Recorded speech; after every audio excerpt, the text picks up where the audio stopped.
3 minutes each on various subjects. So is Nicola Waddy here?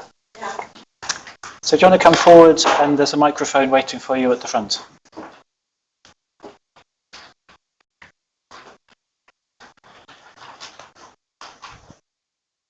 Tonight I'm going to read a poem. It's called In Silence and Honour.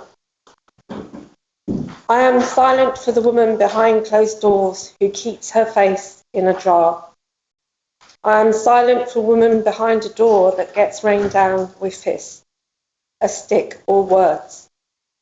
I am silent for women who get her saddle slashed, her tires let down, or her brakes adjusted because she holds a position of power or someone was told a partial truth.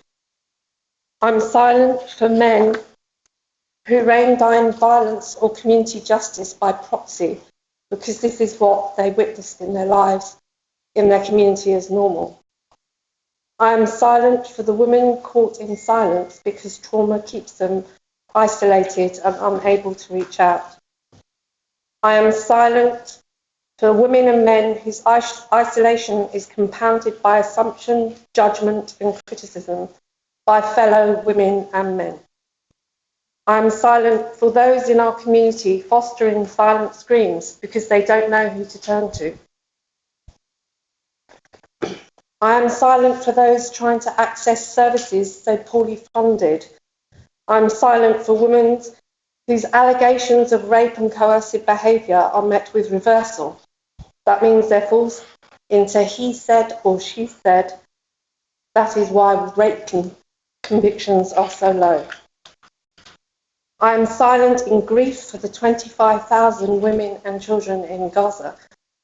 And if the genocide succeeds, I'll be silent for the multiple displacements and deaths, homelessness, fear and terror that will come to people in the Middle East and the wider world. This is what happens actively when you stonewall a woman or a man working towards justice and peace in our time. Thank you. Thank you.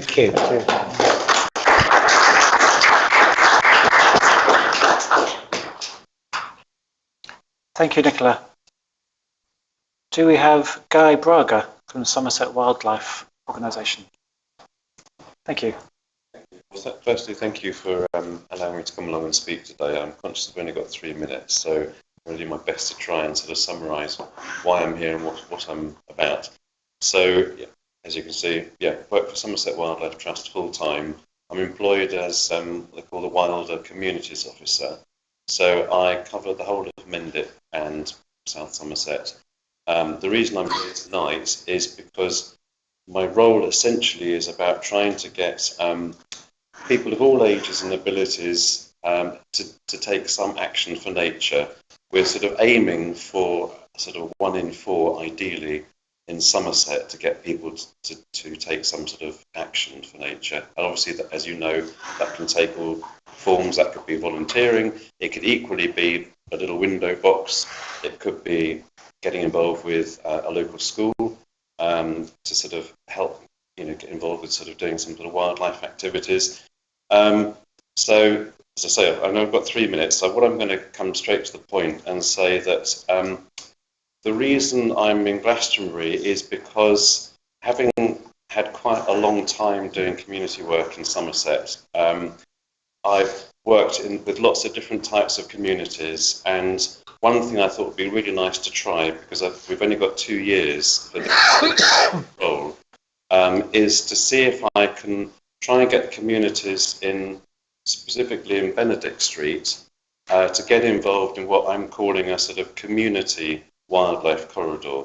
So it's not a literal wildlife corridor, we just see an avenue of trees, but it's very much about, I just think it'd be really great to try and get in touch with everybody that lives in a focused sort of area, Benedict Street, to see what they can do to get involved with doing their own little bit, whatever that may be, and to try and do is see if we can sort of work together to see if we can start getting people involved in that all the way out to Avalon Marshes and back. So rather than go to Avalon Marshes or don't, See if I can start from this end, so to speak, and get people involved in doing their own little bit. So I have no clue how it's going to go, but I'm here to. I've been asked to come and tell you guys about it. So that's really it. I'm quite happy to. I'm not sure if we do questions, but if people want to ask me something, it's Guy. Yeah, my surname is Braga. Braga. Braga. If you can give your details to Connor, or I would certainly get in touch email-wise and just at some point. Brilliant. Yeah. Sorry, I meant to say. So if you'd like to get in touch with me and come and meet to talk to you more about that, that'd be great. And also the other green spaces you've got in Glastonbury. That's it. Okay. Thanks. Thank you very much. Thanks very much. I understood that you presented it to our climate emergency, ecological emergency group, didn't you? Yes, you're quite right. I did. Yes. Yeah. Sorry, I know probably overrun my 3 minutes. The last bit, and thank you for that, because that's the last bit I wanted to sort of weave into this. Obviously, I know you've been talking to the Somerset Wildlife Trust about the climate adaptation stuff. I'm really keen to, because obviously the whole eco-anxiety thing is a really big thing, and so I've been talking to Jack and Natalie in the Wildlife Trust. I'd really like to see if we can start weaving some of that into taking positive actions, so rather than just sort of people getting freaked out, actually saying, well, let's see if we can do a rain garden, let's see if we can, what can we do to help that. So that's part of that as well. Thank you very much. Thank you. And we have Amanda Rothway speaking about parking spaces for residents in Chilcot Street, I believe. Hello, I'm Amanda Rothwell, and I live on Chilcot Street, opposite the Abbey Wall, where I've lived for 22 years. I'm here today because I've recently sent some letters out to some of the councillors of my particular ward or parish, and also to the county councillors, Nick and Susanna. Basically, I'm here because parking close to our house is just become completely unmanageable. I started to raise this concern and this problem in 2021, again, where I started writing and I had some correspondence with the parking officer in County Council, Steve Deakin. Fortunately, I think later that year, there was somebody else, maybe another resident came here, and yourselves asked County Council to provide more parking for residents or for in general in our street, in our section of Chilcot Street. Unfortunately, that was turned down on the basis that this would create more traffic congestion. So I'm here now because I really want to ask for your help in some kind of solution being seen going forwards. Given the objections that were raised, I think that was last year, and proposal for more parking was turned down. It may be that the only way is for making our section of the street one way, that would then allow more parked cars to be put onto the street. So that's really just simply why I'm here, is to raise awareness amongst the whole of yourselves and the council, and to say thank you very, very much to those of you who have replied to my correspondence. And that's really where it's at. And I suppose I just want to ask, what else can we as a group of residents do at this stage, again, to in a way show a united front and concretise the idea that this is what we really, not just myself, but everybody on our street, plus other people relying on those parking spaces in other sections. For example, people who are on the other section of Chilcot Street, I think, rely on the 10 parking spaces. People in Silver Street rely on those parking spaces. People from the surrounding area, all sorts of people rely on those parking spaces. So what would be really nice is to envision a solution which is inclusive and fair to not just the small section of Chiltwell Street, but perhaps those relying on those spaces in the wider vicinity. And that's what I'm asking is, can we send you another petition or something? Would that be helpful in order to see that this is really a very strong need up there? So. Cool. Thank you. We should move on, but Serena, Councillor. Is a thing like a residence permit something suitable for this area? Thanks, Chair. So we're not going to have a big discussion, but a couple of Yeah, I was going to say, Amanda, was if you did want to, I mean, it sounds like you've got a united front with all the neighbours. Yeah. That's very important. You need all to get together. You can apply for residence parking on the Somerset website. There aren't enough spaces for that to be fair and reality. So are you actually wanting more bays? Yeah. I see, yeah. Well, that might be the similar sort of route then.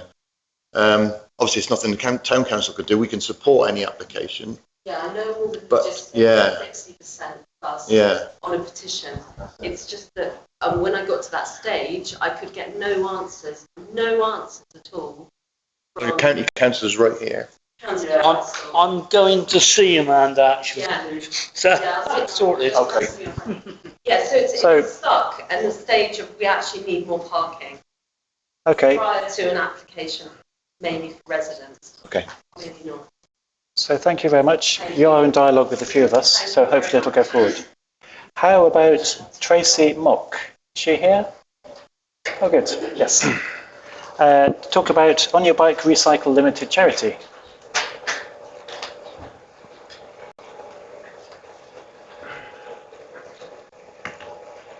Good evening. Thank you for having myself and my colleague Barry talk to you tonight. I represent a bike recycling charity. We're based in Taunton and Bridgewater, and we are a bike shop with a difference. We sell refurbished bikes. We have a fully functioning workshop, but we are also a community education facility as well. We're also a safe space for learning and support. The reason we've come here tonight is we'd like to engage Glastonbury within our community cycling project that we're offering to lots of local parish and town councils to promote cycling basically within your community, to engage with those that are cycling now, those that like to cycle, those that have been cycling for a long time, really from grassroots level. A lot of the parish councils that we've spoken to, it aligns with a lot of different items on their agenda with active travel, recycling, kind of community engagement.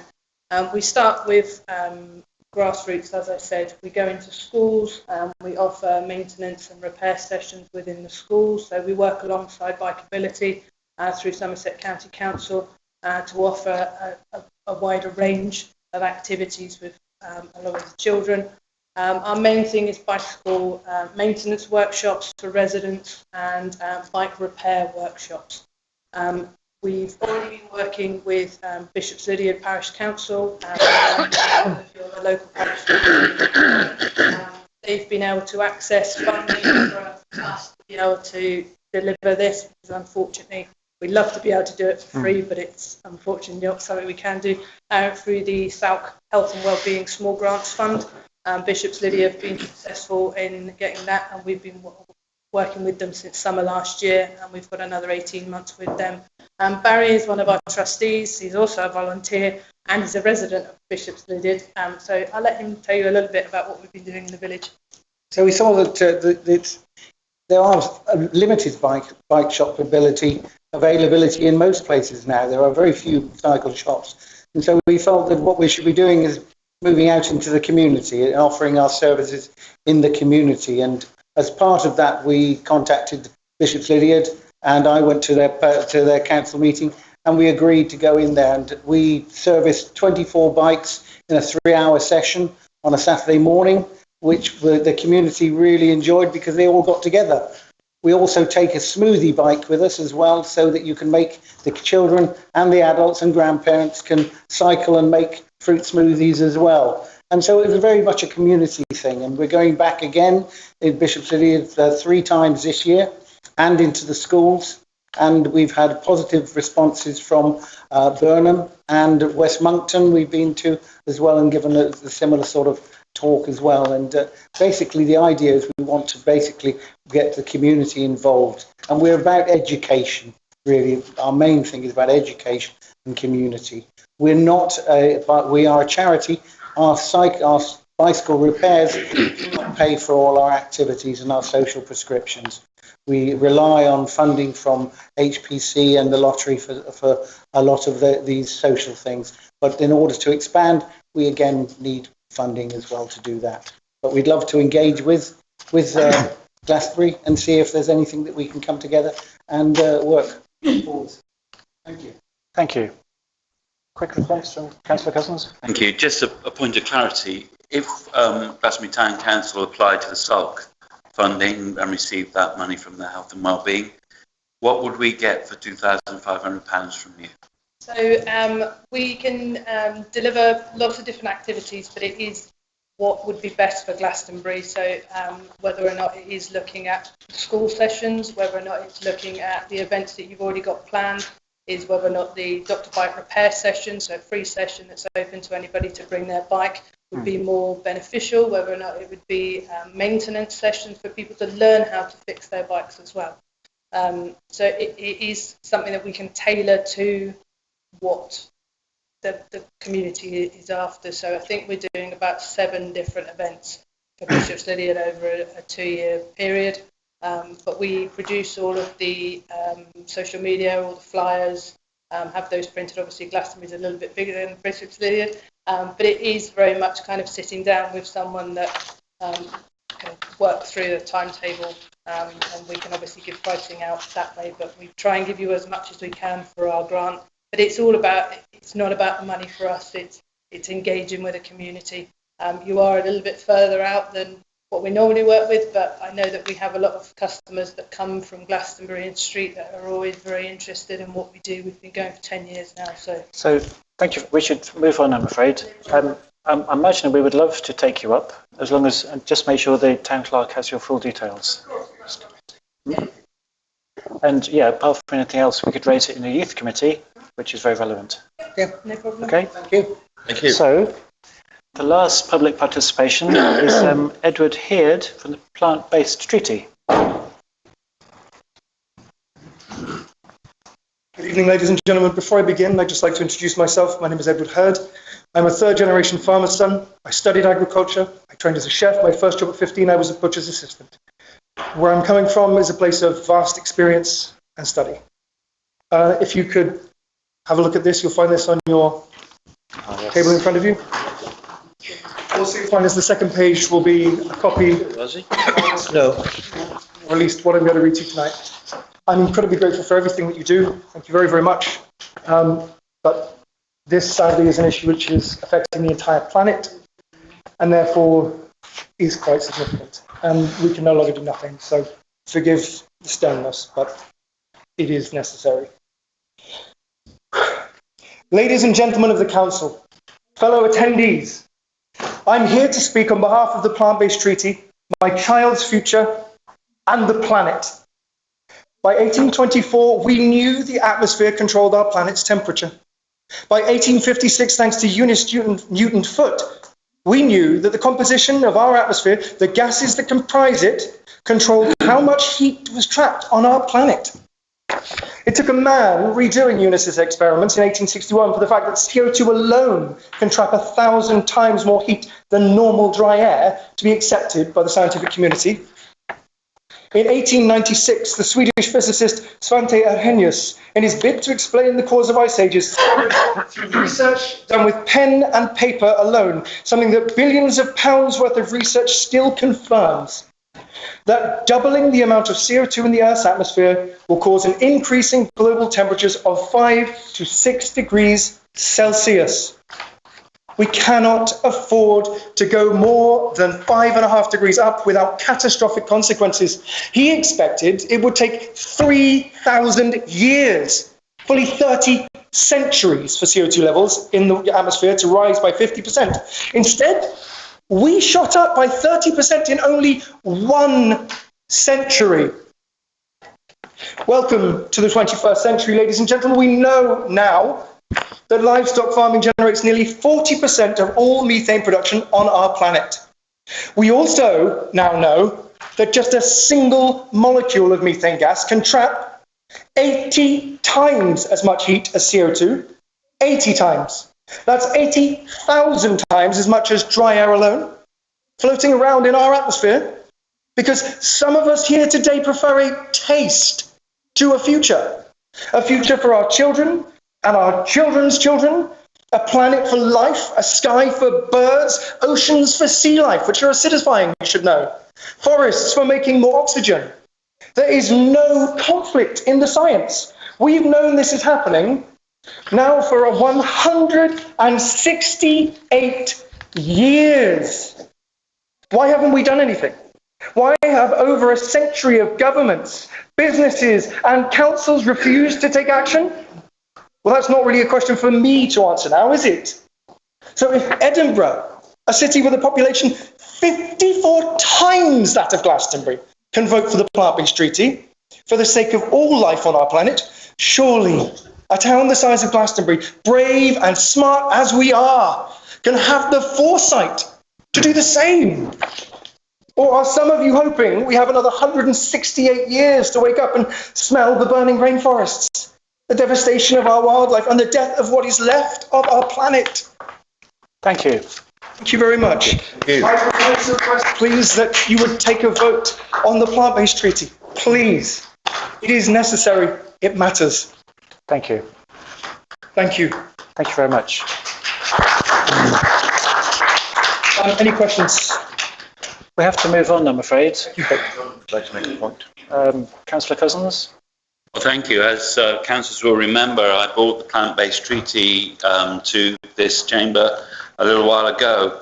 I'd just like to remind councillors that this February just gone, was the hottest on record. The year before was 1.5 degrees above pre-industrial levels. That's already a disaster, but February was 1.8 degrees above pre-industrial levels. This is really, really serious. The latest information coming out of the international organisations that are monitoring this for the world say that we can only solve this situation by reducing the amount of meat we eat and therefore livestock we farm. And so I feel that it is timely that this does come back to this chamber for us to discuss and maybe to vote on again. And I would say that last time the argument was that somehow the plant-based treaty would encourage people to eat more processed food. Well, a shocking revelation to the council. A lot of people already eat lots of processed Councillor Cousins? food, whether they're meat eaters, Councillor Cousins? or vegans. Councillor Cousins? Thank you very much, Chair. Thank you. So we do need to move. No, we do need to move on. Thank you. Yes, sir. So the next thing is I'd like to invite Nicola, our first speaker, to come and light the unity candle. Just come forward again. Then we'll stand for the silent minute. So in the lantern, you'll see a candle, blue candle, and there's a lighter just next to you. And if you just like to light it for peace, it's a peace and unity candle.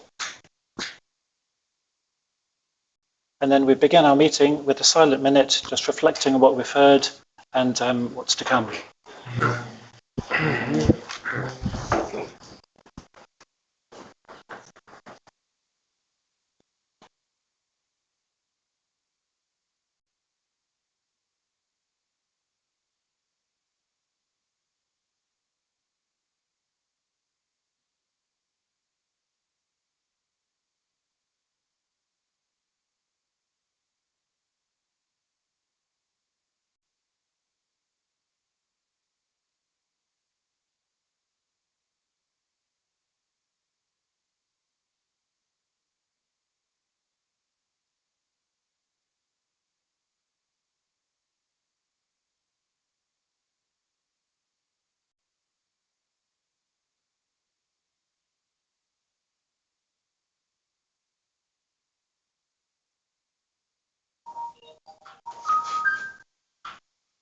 So thank you, everyone. Maybe we could put our phones on silent for the rest of the meeting. That would be appreciated. Okay, can we receive apologies for absence? Thank you, Chair. I've only had apologies from Councillor Don Francesco owing to being unwell. And can you give them for Rick as well, please? Have a reason? He's got a conflicting meeting. So moving on to declarations of interest. Yes, by all means stay or by all means leave. But thank you for your speaking. Sure. Declarations of interest, which only need to be new declarations. They don't need to be repeated if the clerk already knows them. Any fresh declarations of interest? Any that aren't on your register of interests that were lodged with the monitoring officer at the beginning of the council term. Councillor Napper. Okay, so moving on to the minutes of the last meeting, which was 13th of February. Thank you, Chair. I will project them. They were circulated in advance of the meeting. Just wait for the projector to So they're going to appear shortly. We'll start with page 71. Councillor Price. The minutes say that I was absent. I was actually here for this meeting. I came in just after public participation had started. Sorry, I wouldn't have put your name at the top where I list all the councillors, so I can make that change. Apologies. Sure. Okay, anything else on page 71?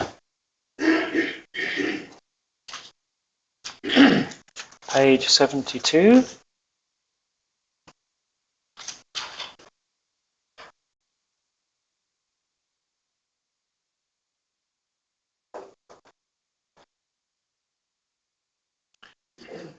And 73.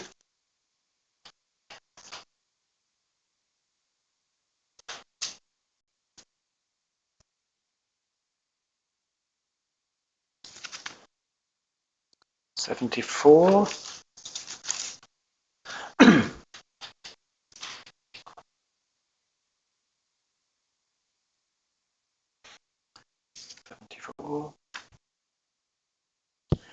75, that's the last page, I think.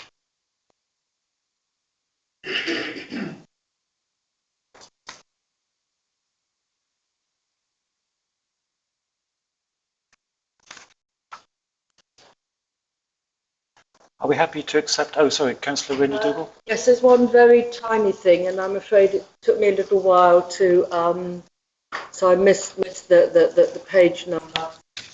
So in terms of the Climate and Ecological Emergency Advisory Committee meeting and the recommendation that came through from that with regard to the Pixie van, in the proposal that we support the project, it was that they could have a space at the market for the van, and that we would support that, and I would just like that to be added in that support this project by enabling a space at the market on Tuesday, April the 20th. So if that could just be added in. Okay, thank you. Councillor Cousins, did you have something? So with that amendment, are we happy to accept the minutes? Aye. Right, thank you. Aye. Should I sign these, Conor, or shall I wait for another copy? Yeah, thank you, Chair. If you could sign these on. Okay. I'll go through the actions while you're doing that, Chair, if I may. Yes, please, yeah. In terms of actions from the last meeting, so the working group to finalise the precept leaflet met, made the changes, asked me to look into the formatting of the budget snapshot, which I completed. The printing and delivery of that leaflet has been booked. It is going to be distributed to every house in BA6-8 and BA6-9, which is wider than just Glastonbury, but that is how Royal Mail's postcode system works. There is a note on the front if you don't live in Glastonbury.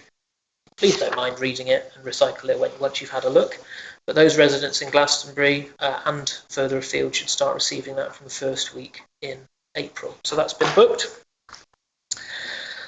The works to Magdalen Street public toilets, they again have been, you agreed them at the last meeting. I've chosen a contractor. We are waiting for it to stop raining, for him to be able to take the roof off and sort that out and the electrics. The Mayor's fundraiser will be booked fee-free. However, I believe Indra has had to change the date, so that decision will roll forward to whichever date Indra is able to make that event happen. The Fixie project is to be supported with a space at the market on the 20th of April. And the other operational decisions that were just through the agenda were all. That's the update from the last meeting.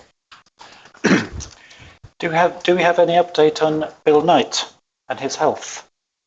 Councillor Henson. Just glad to report he's out of hospital. Oh, good. I'm not sure how well he is, but it's a good sign. Oh, good. Good. So, moving on to the latest crime statistics report. So again, Chair, the link to this was circulated in advance. Yes. Of course, it's not going to come up. New laptop.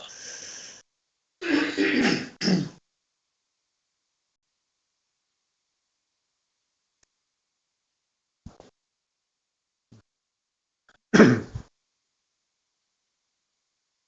did notice quite an uptick in January.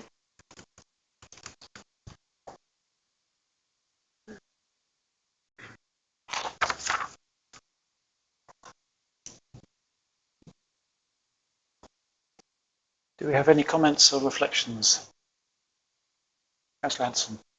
One comment is that if the police were here, we could ask them why the figures in January rose. Just one comment in answer to that, really, that we have got a crime reduction meeting tomorrow evening. All councillors are welcome to come along. Thank you. Yes. The police will be there. Very good. I'd just like to say something. I had somebody come to my house last Wednesday and a washing machine outside my back door, and this bloke stole the washing machine.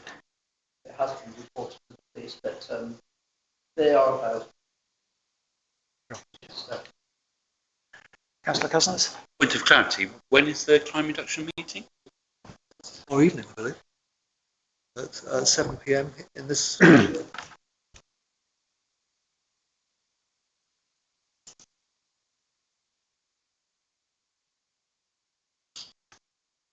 I have it for Thursday evening, Councillor Manning. Thursday, apologies. Thank you. Yeah, Thursday. So we will meet the police on Thursday and ask them about this. Anything else on the crime report? Then let's move on to consider the schedule of payments, which hopefully we have seen in advance and been able to raise any questions with Jane or Connor in advance. And I know Serena's done that.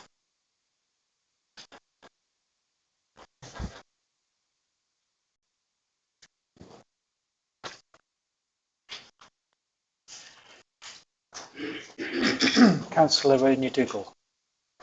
Yes, so I've just located the number and it's 3291. And I just want to speak to this a moment because it's paying HSBC that the current account charges. Now, HSBC, as we know, is a thoroughly non-ethical bank. And 5 years ago, this council agreed to try to bank ethically. And then the pandemic came along. So 2 years ago, when this new council was formed, we decided and we started movement on ethical banking so that we weren't supporting banks that support the arms trade or destroying rainforests in Indonesia or fossil fuel or those other things, ethical banks. So Jane has been busy working on this and she responded in quite some detail to my questioning why we are still with HSBC 5 years down the line. And she said that there's difficulty moving to the co-op bank because of the amount of change that comes off the car park. And while the post office will take change on behalf of the co-op bank, the quantity of it was more than they felt they could really deal with.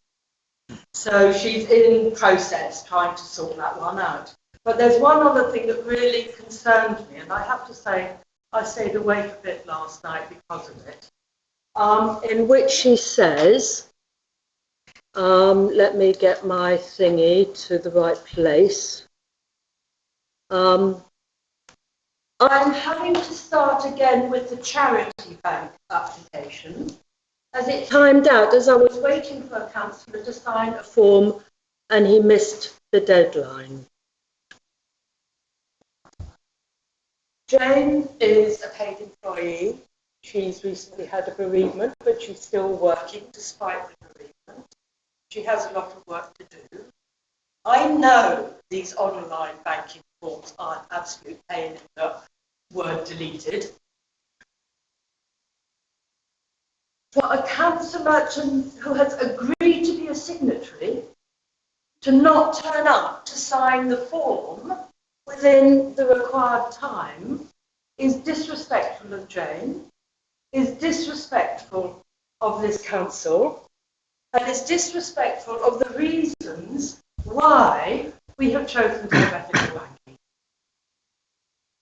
I feel despair. I cannot cope with the bureaucracy I'm having to deal with in other parts of my life, like the Town Deal Fund. But for a councillor who has offered to be a signatory, who has volunteered to do this, to act in such a disrespectful manner over such an important point. I know other people might not think that ethical banking is important, but it is. It's these non-ethical banks that are helping to all the things that people have been talking about. So, Serena, can we take this up with Jane? And no, I want the councillors to really take on board that if you agree to do something, that you match your words with actions. That you don't just talk hot air and then not follow through. So it's not, Jane is now having to reapply to the bank and go through the whole process again. That's a waste of ratepayers' money, and it's a waste of her precious time, and it's putting an extra burden on her when she doesn't need it. And I just want to feel the shame of this person, whoever it is, and I haven't asked and I'm not looking. well, I hope it wasn't me. I don't think it was, but I don't know who it was. I will contact Jane and try and take it forwards. Okay? Well, she is taking it forward. Sure, good. I just wanted to give us all a ticking off. May I, Your Worship, make a couple of comments on banking? So I don't think I'm Your Worship, by the way. Oh, sorry, Chair. Tell me I what do you like. apologise. It's deputy something. Yeah. Do you worship? Apologies. Sorry. Nationally, banking for local councils is a real problem, as is insurance. That's a slightly different issue. But there are fewer and fewer banks that are happy to have local councils as their customers. And there are fewer and fewer branches where councils like us that actually earn money, not just on the precept, but actually commercially earn money, and aren't going down the route of we're not taking any cash at all. That's what every single car park machine manufacturer is telling me. Don't bother taking coins in your car park, only take card. And I've always said, no, we want to take cash. The problem is getting that cash into our bank account, and also having bank accounts with ethical banks. So it's something that the National Association of Local Councils is speaking at the highest levels to try and get more banks to understand this sector and to offer accounts for this sector. The problem we have is, as I say, banking the coins. I didn't realise how heavy coins were, but when I've tried to lift the amount of coins we have to take to the bank, it is an awful lot. So it may well be that because we can physically get to a HSBC branch, that it might be a necessary evil that that account has to remain open, that the money, the cash is banked into that account and then transferred out of that account. So you kind of act as a way of getting your cash into another bank account. We are also looking at cash collection. That in itself is quite an expensive service. However, having to bank once every 3 weeks, using 3 members of staff to drive all the way to Taunton to bank our cash, because that's what we're having to do, is also an expensive option. Absolutely. So I'll just back Serena up and that we really are looking into it, and we are following through with the decisions of the Ethical Banking Subcommittee. It's really not easy in this sector. And as I say, insurance is another issue. But thank you, Chair. Okay. Thank you. Anything else to say on this? Shall we move on? Where's my Could I, Chair, please get you and another member, if Council are minded to accept the schedule of payments, please sign Sure. on Okay. the second page. I'll just go back to my agenda. Councillor Smythe. I just recommend that we accept these payments as true and accurate. Oh, happy to accept the payments. Yep. And the next thing linked to this is the budget monitoring report, which again we've had in advance and hopefully read.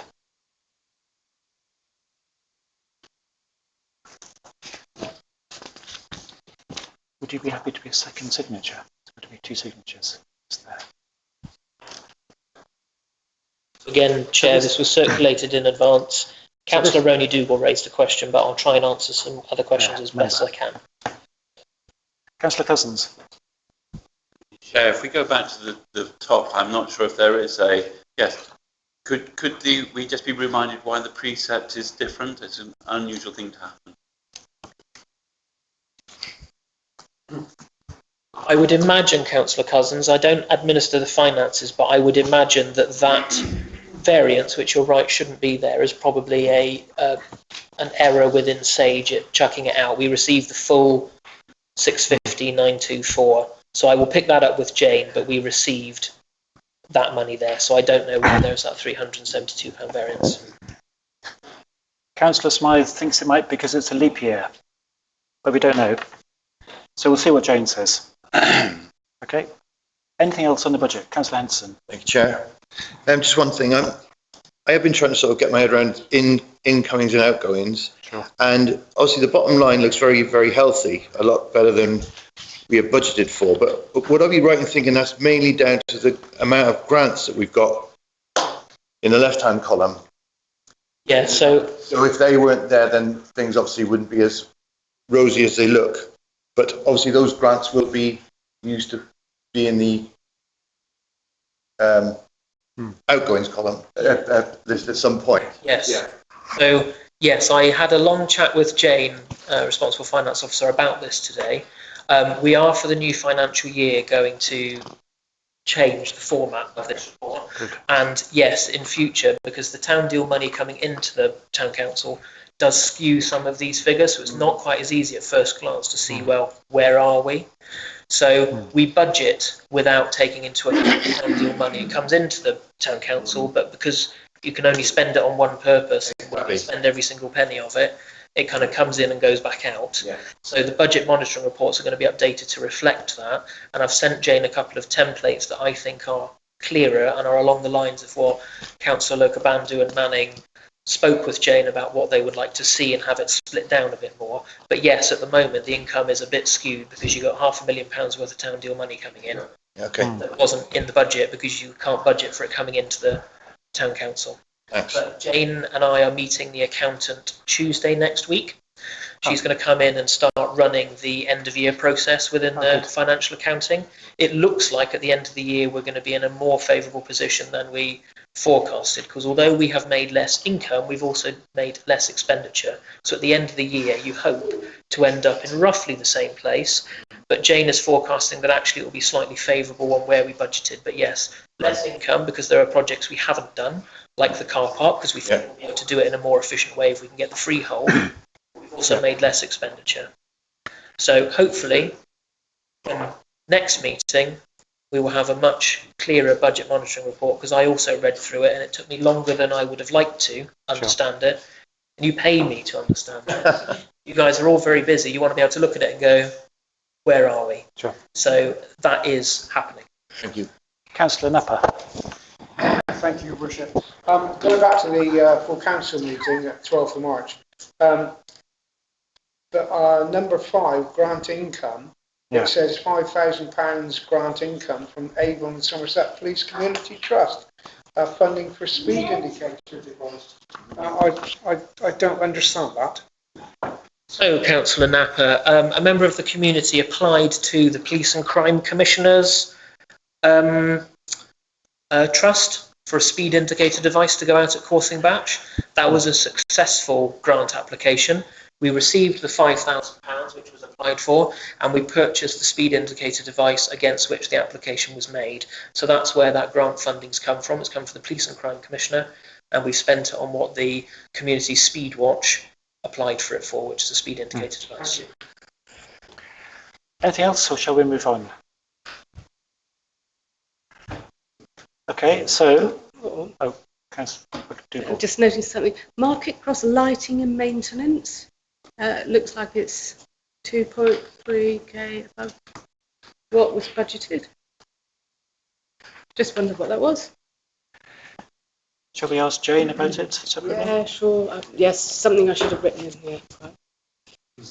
Okay. So, moving on to the request from the local neighbourhood police team. Number 8. Thank you, Chair. So, if I may, before I project some pictures, I had a request from the local neighbourhood police team. There is a property within Glastonbury that is going through probate at the moment. It's currently being vandalised and used as a squat. Now, the police have tried their hardest to get the property boarded up. The police would only authorise the boarding up of one single window. Now, there is no money in the estate until the property is sold. However, the solicitors handling the probate have said that any expenditure on something like that would be settled in full after the property sells. So I said to the local police team I would bring it to this meeting for the town council to consider whether it wanted to pay for the property to be boarded up in order to reduce antisocial behaviour and crime, and to get that money back after the property had been sold. So I'm not minded to recommend to council either way. I only said to the local police team that I would pass on the request. Do you have a cost for this? I don't have a cost to hand. The police would, through their contractors, sort everything out. The request is that the town council pays the bill until the house is sold and then gets the money back in full. So it's completely up to council. Yeah. Councillor Cottrell. Yeah, thank you, Your Worship. You are Your Worship this evening. I don't know. And you should here, by the way. But no, I think this is a fairly good idea and a sensible way forward, because the value of the property will only go down as well, because of people in there being what people are like. It's antisocial behaviour. There's no money in the estate, apparently, so, which is understandable because there are lots of people at the moment who are asset rich and cash poor. So I think that's one of the sort of things that a council should do. If we can afford to do it, we should help them out and let it go that way. And it'd be fine. We'll get our money back and maybe a tenner on top, you know? I've got Councillor Henderson and Councillor Price. Thank you, Chair. Yeah, I pretty much agree with Nick, but I'm kind of nervous about writing a blank cheque. Sure. I think we definitely need to have some sort of estimate as to what it's going to cost us. Sure. Okay, I can certainly ask for that. What I would seek, although I've had an email via the police from the solicitors that the costs would be settled in full, I would look for more than that before I made any expenditure, and I would actually ask for a signed agreement that whatever the cost was, whether we knew it in advance or knew it after it had been done, that full cost would be completely reimbursed to the town council. But as I said, I'm not minded either way. I'm only passing on the request. I can see both sides of the argument to support a request like this. So I've got a few people who want to speak. Councillor Price, Much, Cousins and Osborne and Hart, sorry. So can we go quickly? Yes, so if this property is where I think it is, I think it's causing quite a lot of distress for the local residents, because the people that have been using this space have been causing an awful lot of noise and antisocial behaviour. So there are a lot of distressed neighbours around that property. But my questions were going to be, like Steve raised, about how much and what that agreement would be, what that would look like. Thank you. Councillor Much? Yeah, I'm a bit confused. Is this a property we own? Yeah. No, no. So what's our involvement with it? It's doing them a favour. Right? It's doing them a favour, in a way. Yeah. That's fair. Councillor Cousins and then Osborne? Bearing in mind what Councillor Price has said, I couldn't help noticing that a child's pushchair in one of the photos, and I just wanted to make sure that if the people who are squatting are evicted, that we don't place any young children into a homeless situation. So perhaps some sort of mindfulness around accommodating the child could be part of this process. Councillor Osborne? Just perhaps we ought to get a valuation on the property as well, because as an estimate of the price of boarding it up, because the way it's going, it may not be worth as much as the boarding up. Councillor Hart? Well, I was just going to say that you should ask for a reimbursement plus interest. And Councillor Nupper. Then maybe we can move to vote. Thank you, Worship. You're going to propose? I just wonder whether the crime figures which we saw earlier on has escalated because of this. This could possibly reduce the crime figures. Thank you. So Councillor Cottle, you were in favour of it. Do you want to propose a motion? Yeah, I'll propose that we, what do you want? That we will help these people out, but we will make sure that there is a written agreement between the council and the, I presume, the people who are in charge of the estate. Yeah, that's Clark Wilmot are dealing with it down Yeah, between them. Yep. That recovered, really. Sure. It should only be a few £100, maybe a pound. It might be a couple of thousand rather than a few hundred, but Sure. Not a huge. Okay. Would anyone like to second that? I'd like to just point out that a good point was made about interest, which I didn't hear in the actual proposal. And also legal costs. Like, you don't need to end up out of pocket. No, not at all. Not at all. Councillor Price? Just Councillor Cousins raised a really important point about what services will be provided for the people who may then be made homeless, and about where they will be signposted as well. Because there might be an eviction going along with the boarding up, I presume.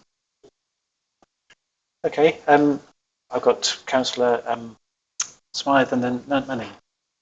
I'd like to see perhaps a ceiling of £2,000, as the clerk suggested, and also to ensure that all those within the property have a home to go to, or have some place to go to.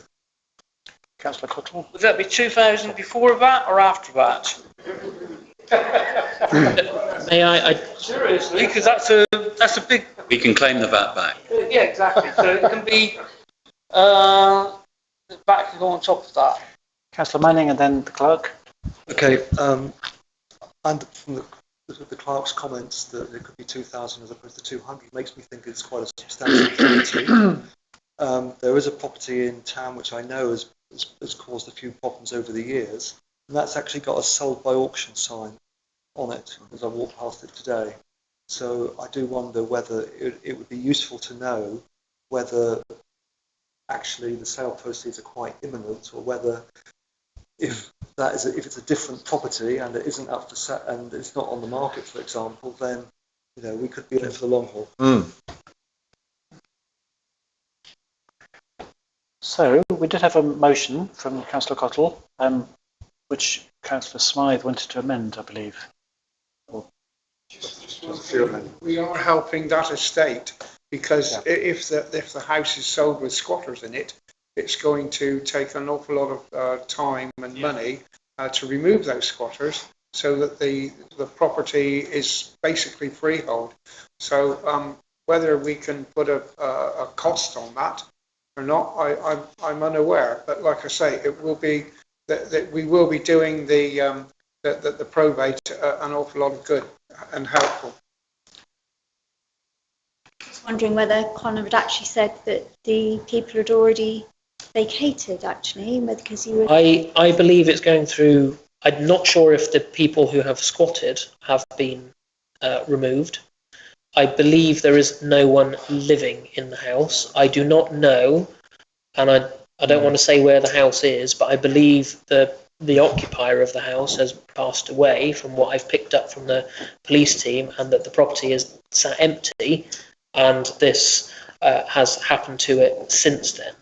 Can I just check? So lots of people chipped in with lots of different ideas. Can I just check what I've written down? Sure.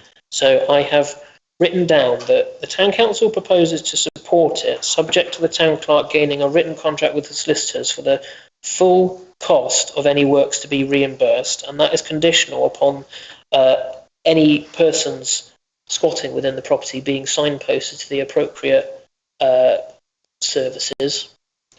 I noted interest was mentioned. You can certainly, as a council, you can make that offer. If the estate decide to turn it down, that's up to them. If you want to decide that actually you will charge a rate of interest, I can certainly pass that on to the team dealing with the probate.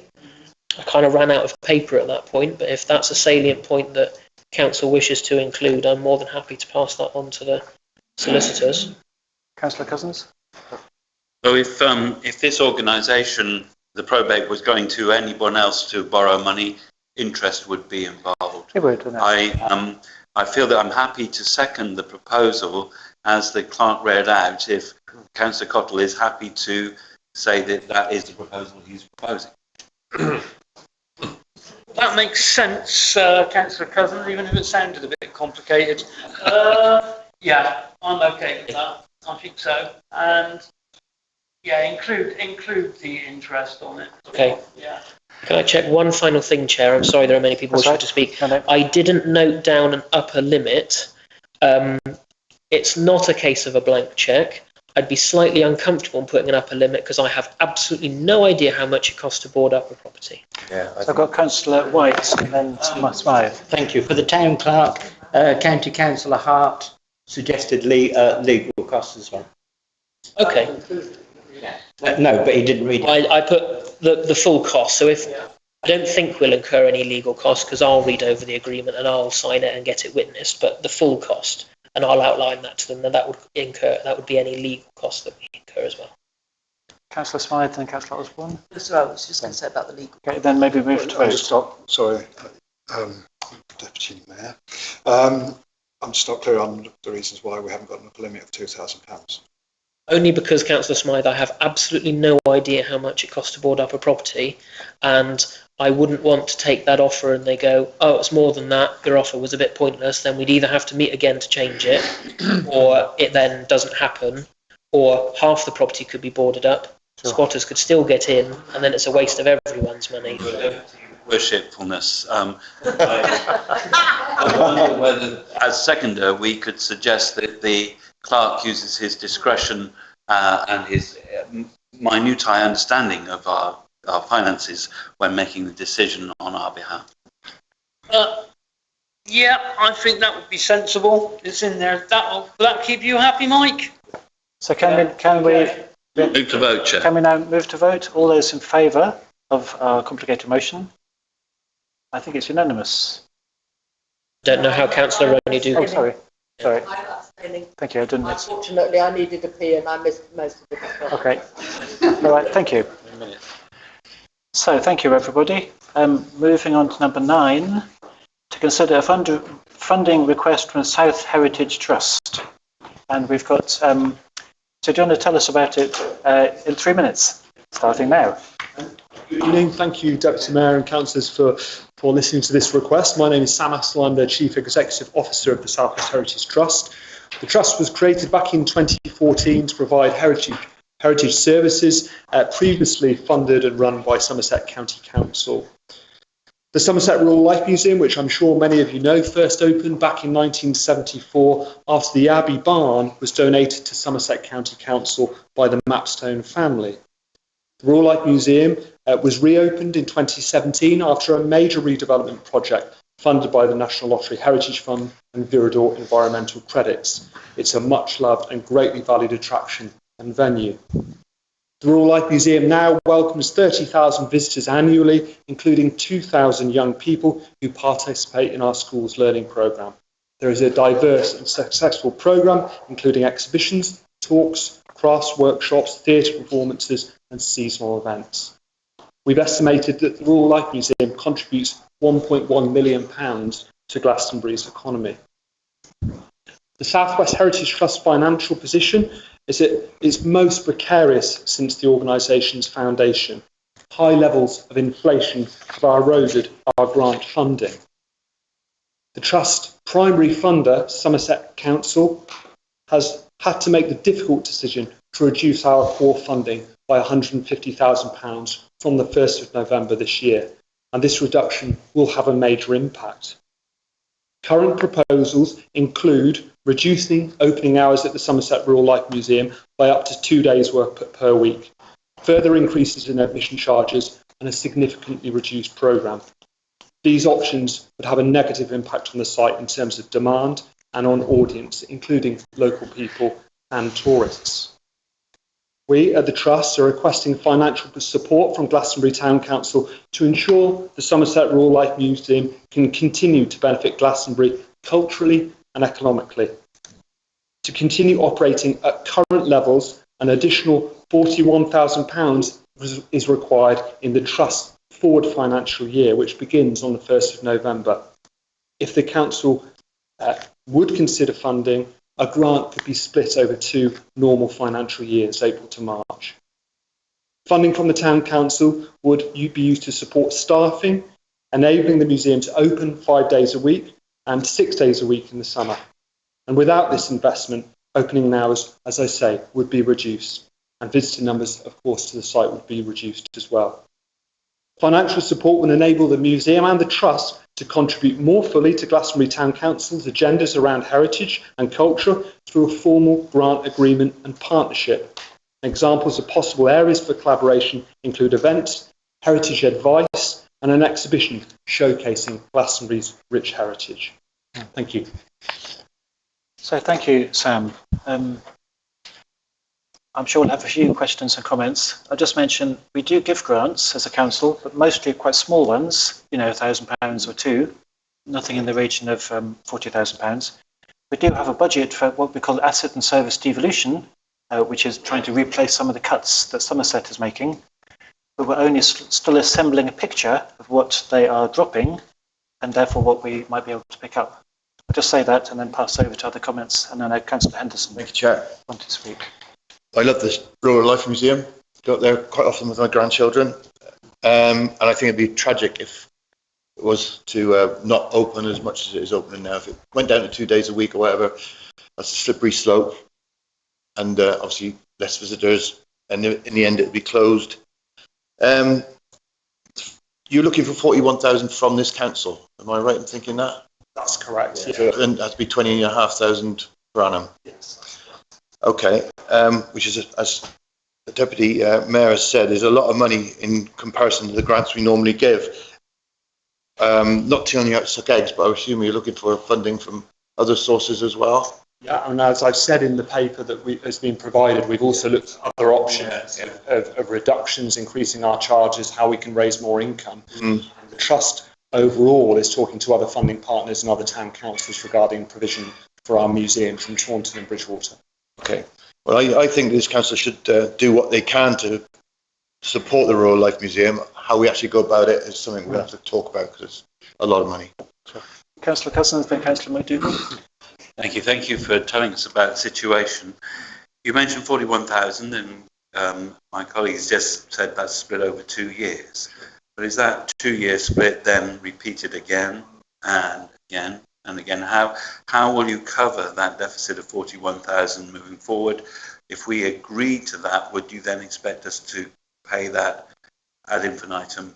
Sure. And I think there would there would be some time for us to look at other options regarding funding and ways that we can grow our identity as a heritage business and generate more income from the site. But initially, that 2 years would give us stability to ride the storm and get through this particularly challenging moment following Somerset Council's financial emergency. Of course, ongoing support would be wonderful, but I do recognise the limitations of Glastonbury Town Council's financial position as well. But initially, 2 years of funding would enable us to explore other ways of finding a more resilient future for the site. Right to reply, Chair? Okay, and then I've got a few others. So, on this council, we've never ever before been asked to lend money to a borrower, but I note that now that we have passed a motion on that, this is an amount of money that is much larger than the grants we normally give. But if we were able to lend you some money, would that be something you'd consider? We would certainly consider it. Of course, a grant would obviously be our preferred option, but we would certainly consider that as an offer. Thank you. So I've got Lindsay, Mike, Terry and Serena. So it would be an easier decision for us if there was particular benefit for our community who would be paying, and perhaps, you know, we're paying and other local people from different precept areas would also benefit. I mean, I'm thinking, would there be any particular favours for our local community, like perhaps a little reduction in venue hire? I mean, you know, we can always use venue space. Well, as I've said in my paper, there would be an offer as a return for your investment to the town council and by extension the community of Glastonbury. We fully expect to be responsive to requests, your needs, and enable the site to be used more fully by this group and by links that you have to the local community. We would absolutely be open to those kinds of initiatives. Thank you. I was particularly thinking that in Bath they have a local free pass. So something like Just to that. explain, one thing that we are looking at this year through our funding from Arts Council England, which is for very prescriptive work, is opportunities to enable the local community to engage with the site through social prescribing programmes, and some of that would include free entry for the local community, and of course that could be a feature of our grant agreement if there was to be a grant towards the site in the future as well. Michael? Thank you. I wonder whether a sort of small working group, task and finish type working group, would be a practical way for us. So some of our council and some people from the Rural Life Museum, and just sort of figure it all out. What are the options? I agree with what Councillor Cousin said as well. There are options for the town council to take money, you know, to gain money and put. But yes, a working group, I think, would probably sort of be a practice. Thank you. Councillor Nepper, Serena, and then Councillor Manning. I just wonder whether there's any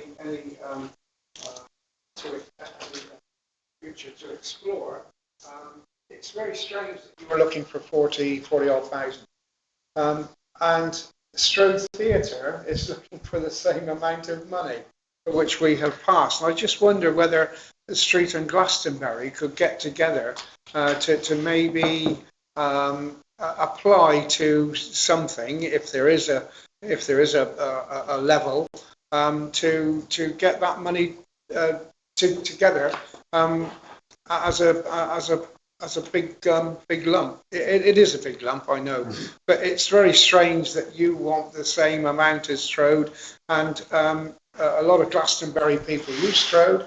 A lot of street people are going to your establishment. Well, I certainly have, and I just wonder whether there's anything value to explore to combine that. Thank you. Thank you. Point of clarity, Chair. Have we passed £40,000 to support Strode Theatre? No. Street. No, Street Council. Oh, I see. Thank you for pointing that out. Street Strode, but I think that we've applied to Glastonbury as well. So it seems to be a bit of a toss it all up in the air time. I've got Councillor Rooney Dougal, Councillor Manning, and then I was going to ask Mary Elizabeth, our Visitor Experience Manager, if she wanted to say anything. So I'm incredibly aware that we're having very difficult financial times. Somerset Council in great difficulty. We're having to raise our PSEC by 50%, which was a shocking thing to have to do, to ask the people of Glastonbury in these difficult times to increase the amount of money that they give to us. I know that we've helped out the Antiquarian Society by taking on the tribunal, and I noticed that that is costing us money. We are no longer getting money from the house in the car park because of the town deal fund and having to use the Dunson's house. Tour bus, you know, in order to keep that bus running, we're probably going to have to double the amount of it. We are in financial disaster zone at the moment. And I think that we should really consider carefully how we divvy up the money we've got and what will be for the greatest benefit for the greatest number of the people of Glastonbury.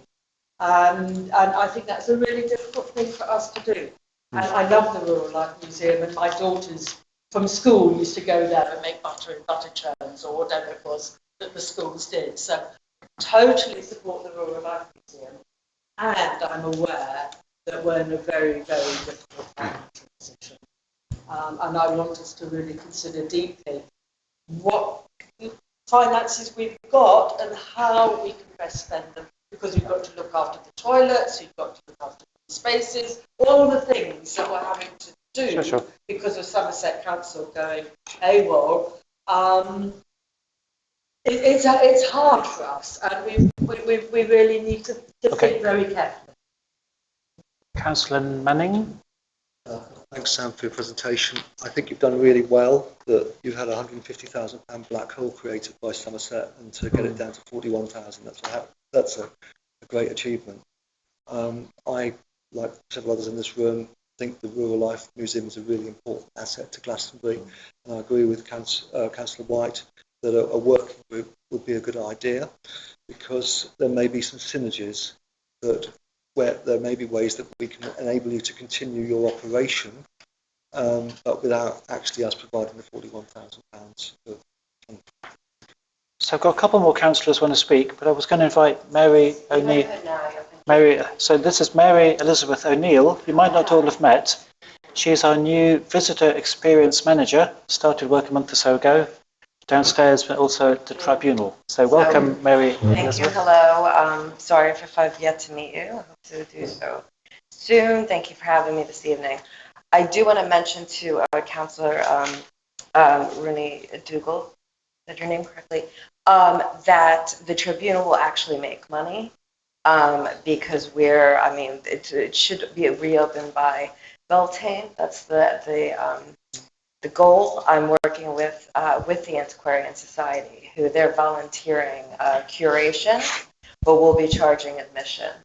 So it should actually work out quite nicely. I mean, obviously in year one, there's only so much we can predict, but I think going forward, it's going to be a great attraction. I wanted to comment really on your proposal. I personally think, maybe in the beginning, a small grant might help. But from my experience, I love the Rural Life Museum. I think it's fantastic. This is a bit anecdotal. You were there. 5 odd years ago, I think it was pre-COVID, the Chamber of Commerce did an event at the Rural Life Museum. And my background is events and public relations. The second I stepped into the barn, I said, this is a wedding space. It is. It's so... You really, what you need to do is expand the commercial hire of the space. So maybe those are long-term plans, but I would like to say, I'd obviously be willing to help, because that is my remit for the town, is to help develop things like this. But the money from events, you could probably book weddings by this summer if we talk about it ASAP. Just to say that those kinds of plans are firmly within our But I think we just plan for the and for the full. I'm here to help you speed up the time. Thank you. Thank you. Because that is, I think, the solution going forward. Thank you.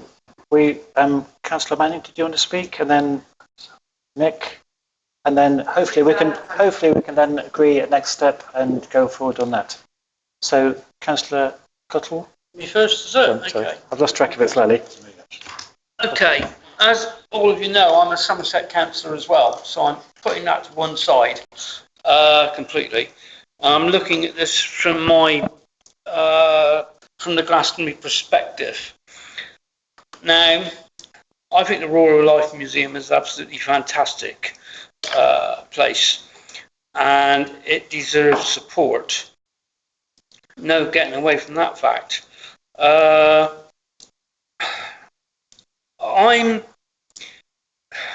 I quite go with your idea, and maybe it needs your input into the Rural Life Museum to give a fresh pair of eyes on how things can be done. But I would also, I believe, that I would support a grant at this time, because I know what the financial situations are like. And well, I would have to have a provision in there that the town council are not just giving money, that they would have a say. That would be important.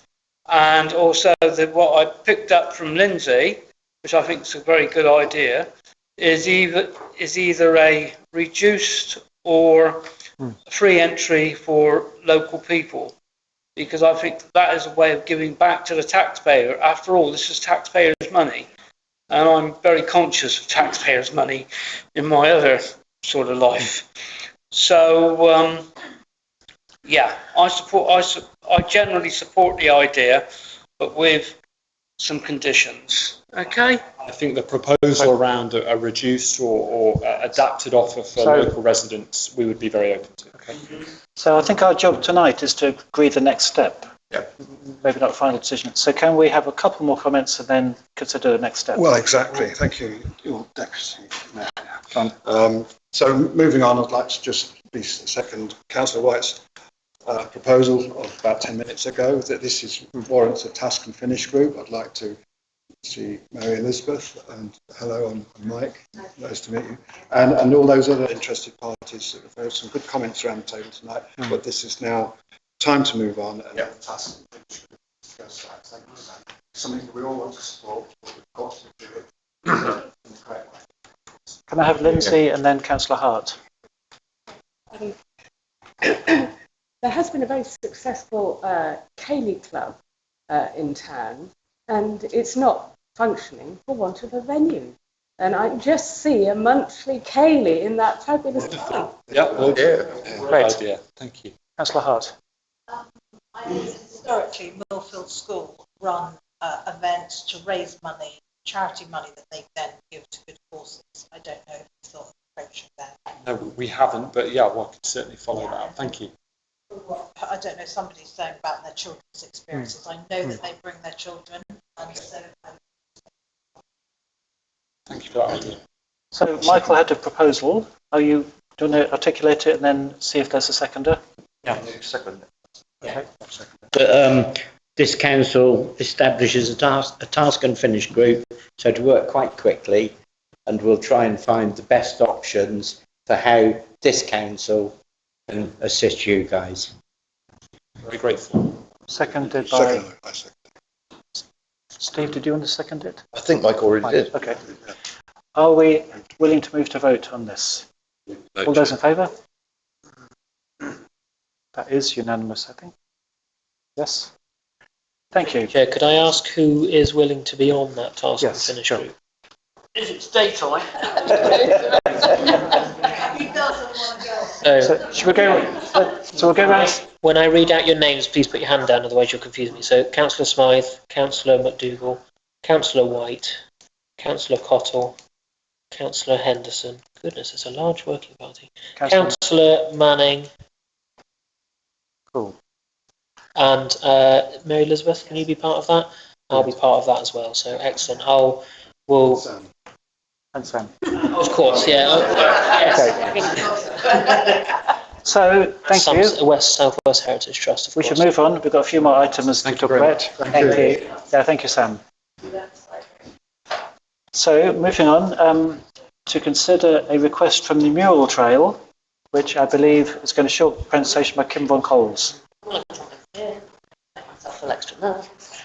just to be clear, I've been kind of asked by a few different people, namely Connor, and I think you've mentioned it in the past, just about the painting of the boxes, the tree boxes, the galvanized steel boxes.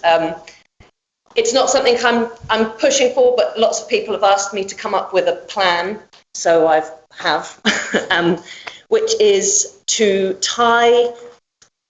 paint them, essentially. We've got lots of artists, and I also know other artists from out of town that we can ask, so I can guarantee a level of quality. This year is the 5-year anniversary of the Glastonbury Mural Trail, and also, obviously, the Glastonbury and Bloom thing is kind of going from strength. So I thought it would be a nice thing. You know, people have said, can we paint them? So I thought the best thing, and also the way of getting the least backlash, because whatever we do or whatever you decide to do, somebody's always going to not like it. Some people are not bothered about them, some people want them gone, some people want them painted. So whatever happens, somebody's going to be happy and somebody isn't. So you guys can weigh that up amongst yourselves. But I suggest that we invite chosen artists, which I will hand pick, because I don't want to faff around with asking for proposals, as you all know, probably is a lot more work than is worth the time. So I would ask artists to paint them in the theme of, well, to kind of tie in with Glastonbury and Bloom, in the theme of flora, gardens, wildlife. I wouldn't go as too far. I would like it to kind of be a little bit Glastonbury and Bloom themed, so, you know, UK, no jungles and stuff, but maybe a slug or a hedgehog and some flowers and stuff. I did throw some pictures together. These aren't the artists, they're just examples of artwork that incorporate flowers that can be done by the types of artists that I would invite. Due to them being galvanized steel, to save a lot of trouble and a lot of money, I recommend that they're done in spray paint, because they would not need to be primed. And I've looked up, Montana paint is guaranteed to cover. There's two options for varnishing. One, just to kind of prolong the life of the colours and the quality. And then there's another, I imagine, slightly more expensive option where we two-part lacquer them with car varnish, like they have done with John Minshall's murals in Street, which recently got sprayed and then could be cleaned without any damage. So that can be what I can budget for both of those things if you guys are interested. Just got to check my notes because you guys make me all nervous. But so I think that £300 per planter is a really fair price to pay artists. I do organise a mural trail, and I get a lot of artists to do a lot of stuff at really reduced rates. Often they do it for free, but I kind of feel it's really unfair to constantly ask the artists that I know to do stuff cheaply and freely. And I think £300 plus the materials, which I've got some suggestions about how that might work, is a really fair amount of money to paint all four sides. They can be done in situ, so you don't have to worry about moving them. I know that's really costly. I can also make sure that it's safe and that artists are aware of working in public and stuff, and we take necessary precautions. Mary Liz has got lots of really good ideas about possible ways of incorporating other areas of the community. I'll make it really quick, but this can be a business engagement opportunity. You know, we don't have to fork out the money. We can ask local businesses to, 350 quid, get them a little plaque for 3 years. We'll come up with the terms of it. So I think that's great. And from kind of a publicity, besides the fact that it's a great new thing that we can promote, I just heard that we're up for nationals at Glastonbury and Bloom, and I love the idea. It's so contemporary of thinking that, like, it's we have, you know, art meets nature, and that's a really cool angle to push. It's worked well for us in the past. I know that we got an award from the Glastonbury and Bloom lot for our mural trails art in the landscape, so it kind of ties in nicely. So I just think it's, especially if we can get it funded, which I think we can, I don't see any downsides, really. I think people will love it. And you said we can probably aim for Yeah, so July, right? we were talking about timescale because obviously for this to be relevant to the whole Glastonbury and Bloom thing, it needs to be done by the time the people come. I mean, it would always be relevant next year, but so realistically, as long as it's kind of okayed, I can start action on it and kind of aim to have it done by the judging in June. Relative like that, don't think that should be a problem. Cool. So I'll let you guys kind of figure it out, and I assume that Connor and stuff will get back to me about it. Yeah, so I'm happy. By the way, I work voluntarily for the mural trail. I never take any payment. I just want it to be. I want the town to be pretty and full of colour, and I do my best to take into consideration that it's not everyone's cup of tea. So yeah, if anyone ever has any questions or comments or feedback about it, please feel free to get in touch. All questions now? So thank you very much. We shouldn't spend too much time on it because we've got a few other things. I have got Councillor Smythe, and then Councillor Manning, and then Councillor Napper, and then Councillor Henderson. Thank you, Deputy Mayor. Thank you, Kim. Thank you, Mary. Sounds wonderful idea. And obviously we have to take each planter in its own location and consider very carefully whether it's appropriate or not for a mural or for cladding or to be moved or something like that. So it's quite complicated. So I'm going to suggest that we move this onto a property and assets working group. We call a meeting very soon, discuss the final details and get back to you as soon as possible, possibly within a fortnight. Would that be possible? That would be great. I'm in no rush. I've got lots of other things to get on with, so I'm in no rush. But yeah, the sooner the better, because it means that I can start finding artists to get involved. And I can support companies pay for it. Yes. So, yeah. It's underneath Standing Order 21, if anyone wants to know. Because the subject matter is in the province of the Property and Assets Committee. It is, yeah. Yeah. And I'm looking for a seconder for that proposal. Could I? We had a couple. Sorry, just before we go too far. That standing order allows you to have an item considered by another committee. Yeah. Property and Assets isn't meeting until May. We're going to call them. So, but you can only set up a working group of full council, not of Property and Assets. But you can set up a working group just like we did for the South West Heritage Trust. You can make a working group of full council. Call the Property and Assets meeting before May, in the next fortnight.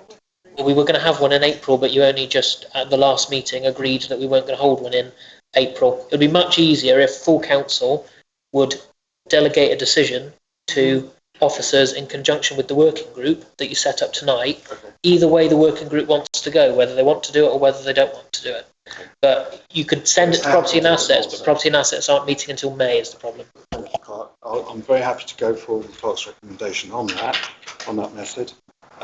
So I'm suggesting a working group.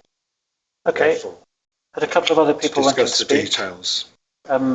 Councillor Manning? I'm very much in favour of good public art in places, and if you look not too far away in Wales, they had a very successful scheme probably about 10 years ago now. It's quite a while ago with their swans. Yeah, sure. All these swans around Wales, which were sponsored by businesses, and they were completed by different artists, and they looked absolutely wonderful. So we're going to have planters. Yeah, that was down here. Exactly. I think that's the sort of thing that works really well. And I really like everything about the concept, apart from the starting point, and that's the planters. But it would be wasteful to just get rid of them. I think that would be wasteful. Okay, so And you know, they do. hello. Okay, so we have got. I just want to hear people's responses, and then we'll have the working group to hopefully nail it down. Yes, but all I'm saying is that I don't want it to. I feel it should not be a fait accompli that we are going to recycle these planters by turning them into pieces of art, because I just think they are too big for the town centre, and I just don't think they will look right. So with regard to that, I know other people want to speak. We've been seeking advice as to what can we do with these things, and I think Connor has an answer. I do, thank you, Chair. So back in mid-February when I was investigating having the planters move, so I'll scroll here, I was asked to investigate with the town deal how that, as the body that paid for them, how they felt. So the programme manager emailed me this email, which all councillors around the table have seen, and had a couple of queries on the actual specifics, the nuances of what the programme manager felt. I had that clarification this afternoon. I had a phone conversation with Jane yesterday asking for that clarification. So this paragraph here has come from the programme manager of the town deal. So she wants them to stay on or immediately around the High Street, Magdalen Street? Yes, so essentially what Jane Sharp said was because they were High Street enhancement project through the High Street enhancement element of the accelerator funding, that essentially when the government inspectors come in 2026, they'll want to see that they're there. And at some point they'll stop coming round. At that point we can be Let's auction them off more for creative. charity. It'll be a fun story, you know. So can I take a couple more comments and then hopefully move to the next step again? Now I've lost track of it slightly. Councillor Henderson. Thank you, Chair. Well, I've always supported the planters. I've always fought their corner, and I'm chuffed to bits. New lease of life. 100%. I feel that this council should have been stronger when we put the planters in and given them a chance to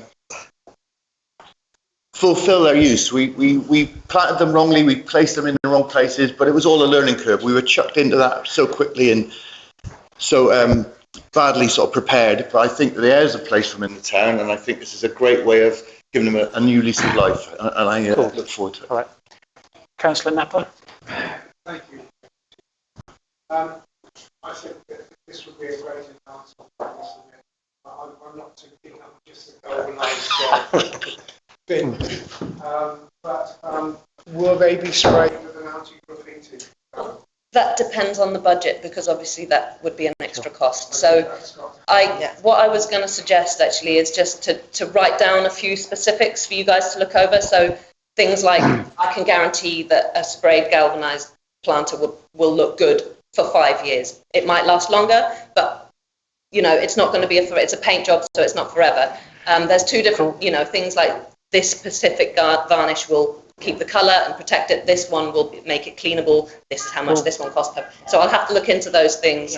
But if there's a subgroup, we'll do a presentation. Yeah, we'll get talk all it that. out. I mean, this is the first. And get all the one, questions really and there. The middle in the street was in the library was cool. desecrated. Yes.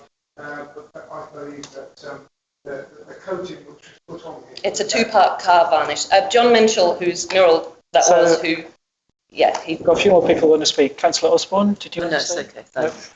No. Councillor McDougall.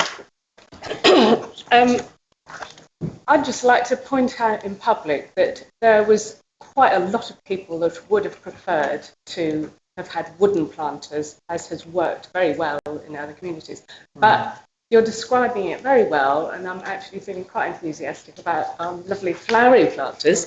I've got another little idea that, seeing as tours sell very well as a tourist item, when it comes to sort of perhaps, you know, moving on one or two of them, perhaps we should have a tour, even though we've got this little tiny tour on, perhaps we should have tour as a theme of our planter.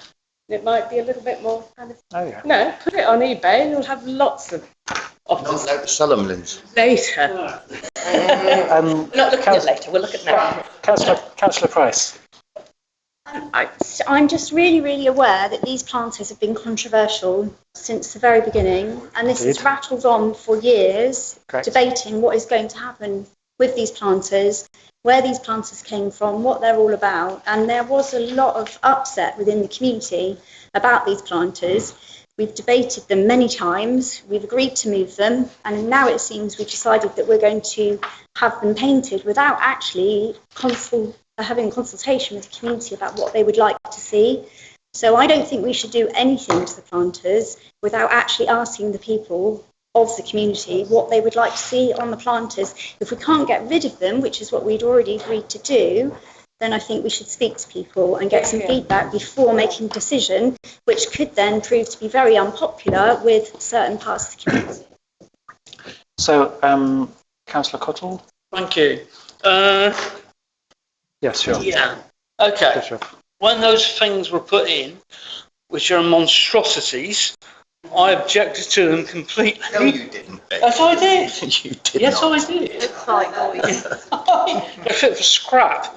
No, so I think that it's a really, really good idea, and I think, brilliant, Kim. And one condition though, make sure that John gets to paint something.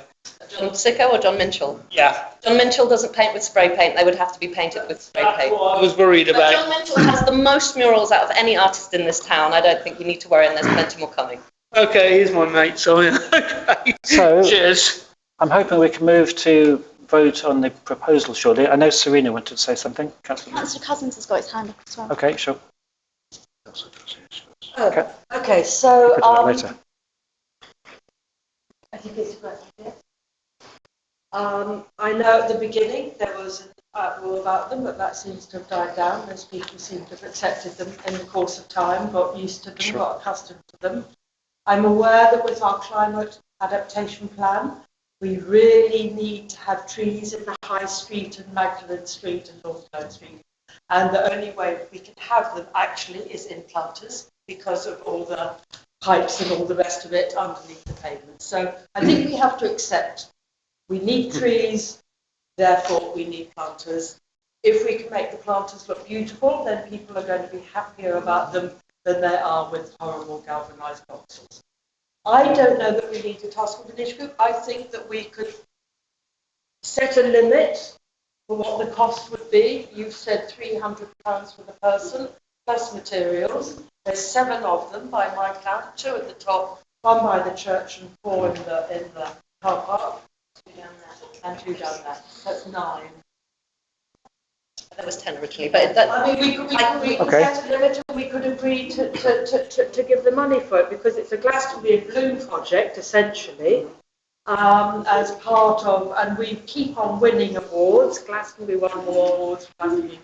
So I think I think in general it's a really positive thing, and we've got to think more about how we're going to get more things into the town centre. Yeah. So, I've got Councillor. Thank you, Serena. I've got Councillor Cousins, who hasn't spoken yet. Thank you very much, Your Deputy Worshipfulness. I have always spoken against these planters. I'd love to see them gone. It seems that the resolution that this council passed to move them last April has been overturned by the Department of Levelling Up old video cassettes and broken planters. So they have prevailed. My feeling is that if anyone can make anything look great in this town, she stood here right next to me. I think this council should have a formal vote of thanks for all that Kim does within our community. She's an amazing person within our community. I'd like to see that minuted vote of thanks. I'd like to see this. No, Connor, don't write that down, please. There we are. And my feeling is that with Glastonbury and Bloom, it's imperative that the community get involved and that the In Bloom committees, the judges see how the community has taken responsibility within the town.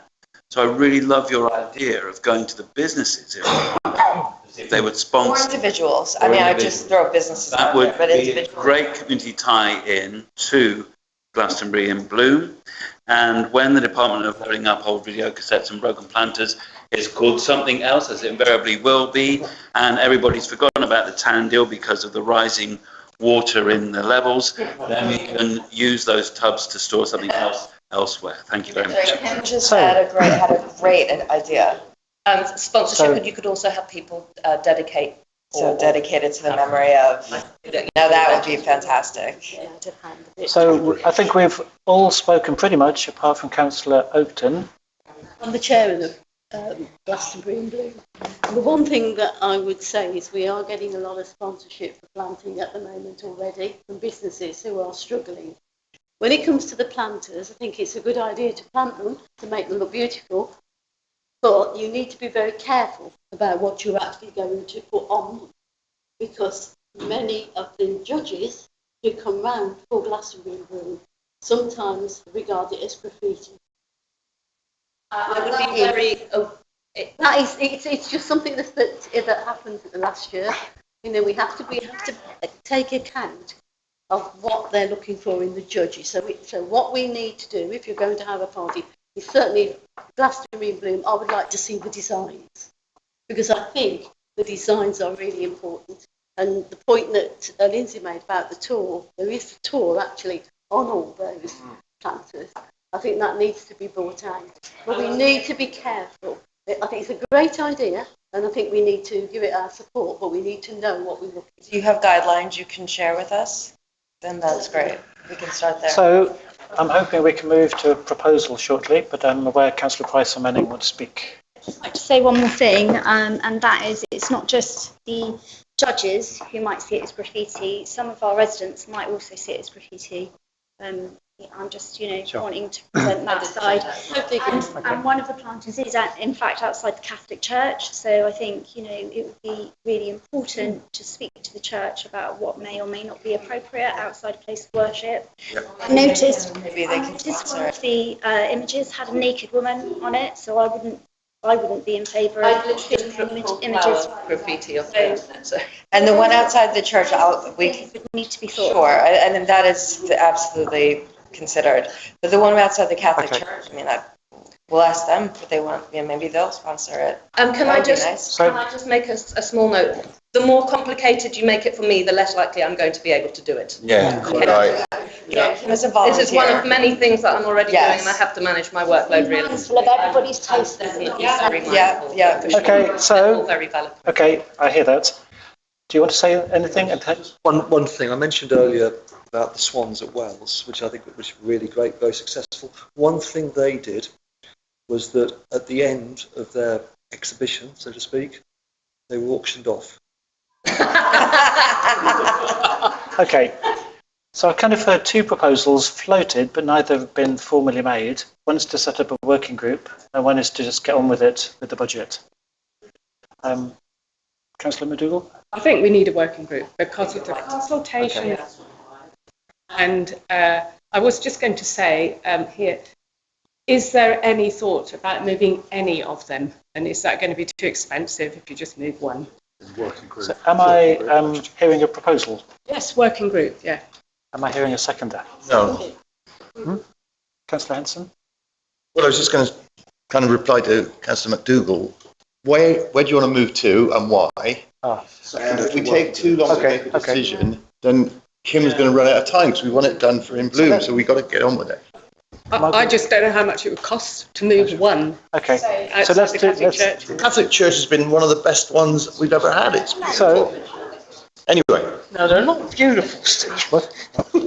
So, do we have a seconder for the proposal? Point of order. I don't think we're talking about moving any of the planters. No. We're talking about painting the planters. I think that we have two very capable people here who may wish to take advice from the council. We should let them ask us. Sure. I would move a counter proposal, which is that we let Kim get on with it. Yeah, I'll second that. Okay, so.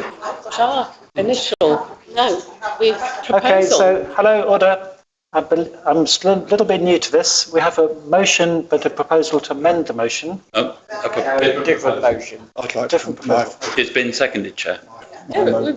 Just we get on with it with an Then advisory.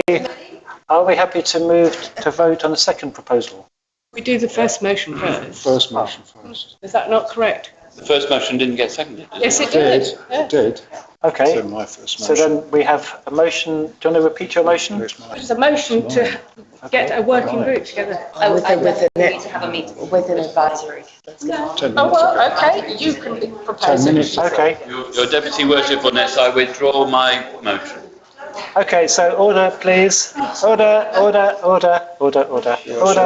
Shh. Order. We're going with Lindsay's motion, Mike's motion. So can you repeat your motion, please? Thank you, Deputy Mayor. Okay. 15 minutes ago, I suggested that we have a small working group. All right, thank you. Because there's a lot of detail to discuss, and a lot of good ideas about in this room. And Kim needs that. She needs 3 or 4 of us, and Mary, to bounce off, to seal this and get the job done. And it will be done beautifully. I know it. And do you have a seconder for your motion? Seconded by Councillor Oakton. Are we happy to move to vote on that? All those in favour of Councillor Smythe's motion? All those against? That's 1 against. All those abstaining? 2 abstentions. So that motion is carried. Shall we choose the members of the working group? Yes, please. Who would like to be on the working group? Is it going to be a daytime meeting? I've got no idea. Working with Kim. So I've got, Child, so it would be. I'll be on it. so So I've got Councillor Cottle, Councillor Oakton, Councillor Henderson, Councillor Much, Councillor McDougall, and Smythe. Councillor Smith. Okay. So, And Mary, yeah? Thank you, everyone. and Kim. thank you very much. Okay. Sure, it's a struggle. So, all right. So, let's see if we can speed up a little bit. Yeah. So now we've got 2 items related to asset and service devolution from Somerset County Council. CCTV and public toilets. And I think with both of these, we've just got clear about the price of taking these on from Somerset. Thank you, Chair. I'll speak briefly about CCTV. So I went and visited I'll stand up in a second, I'm just getting the right zoom, there we go. I went and visited the CCTV control room either last week or the week before. All of my days have been a blur recently. CCTV is one of the services that Somerset Council has agreed to not fund anymore. There was enough in principle support from the larger councils that it's not a case that the cameras are going to be switched off on the 1st of April, slightly different for the public toilets, which we talk about in just a second. But they are looking to cover the cost of the service. So the bullet point list at the top is other income against the CCTV service. And then what the Somerset Council have done is they have split the number of cameras that they have, they've split the cost of the service, net of the income, by the number of cameras. And they are asking for that level of contribution from the parishes that benefit from having CCTV coverage. This is not something that Glastonbury Town Council is looking to take in-house because there is a lot of legislation around CCTV in public spaces. It's monitored 24/7 at the moment down in Bridgewater. The team there do a very good job. Glastonbury has 7 cameras and all 7 of our cameras are working. Our neighbours in Street are not so lucky. They have 9 cameras and only 1 of them is working. The cameras in Glastonbury are of the top spec across the Somerset Council set of CCTV cameras.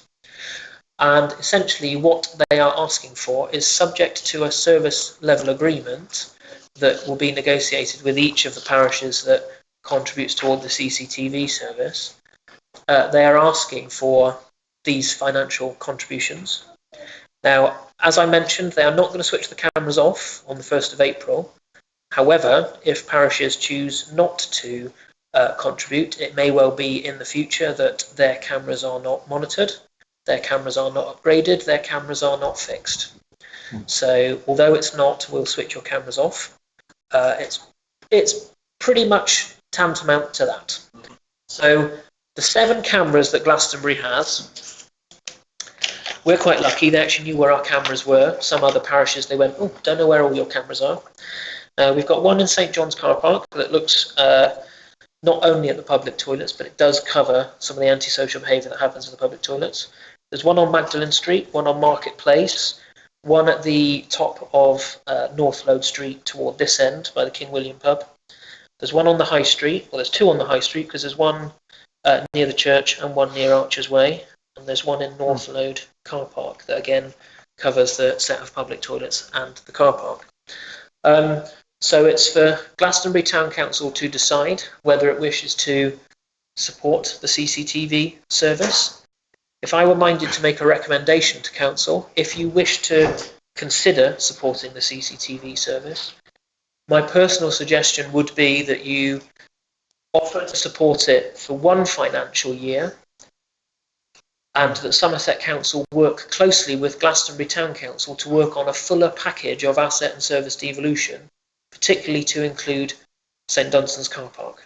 So you're happy to go along with their request, but you are formally requesting through that that not only will we negotiate an SLA that the town council is content with, the service that we will expect, but also that we expect back a constructive working relationship and a speedy working relationship to work on the fuller package of asset and service devolutions. And then it's in a formal minute. But of course, it's for the council to consider whether it wishes to look to support the CCTV service. So I've got Councillor Henderson and Councillor Osborne want to speak. And just to clarify, the money for this will come out of our next year's budget under asset and service devolution. That is correct, Chair. They're looking for contributions from the 1st of April. However, they have said the old Mendip system is different to the system in the rest of Somerset. They have placed the purchase orders to migrate, I don't understand the technical details, but migrate the Mendip cameras into the more comprehensive monitoring that the rest of Somerset currently has, and they would not be looking for any money until that work is complete. So if that takes them 3 months, they wouldn't be looking for anything at all.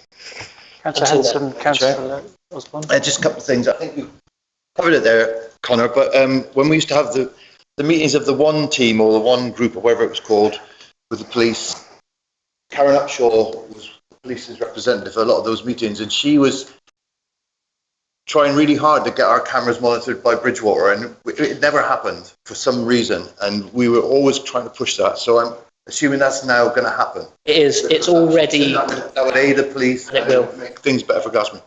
So if that's going to happen, that's one good point. So I agree with that.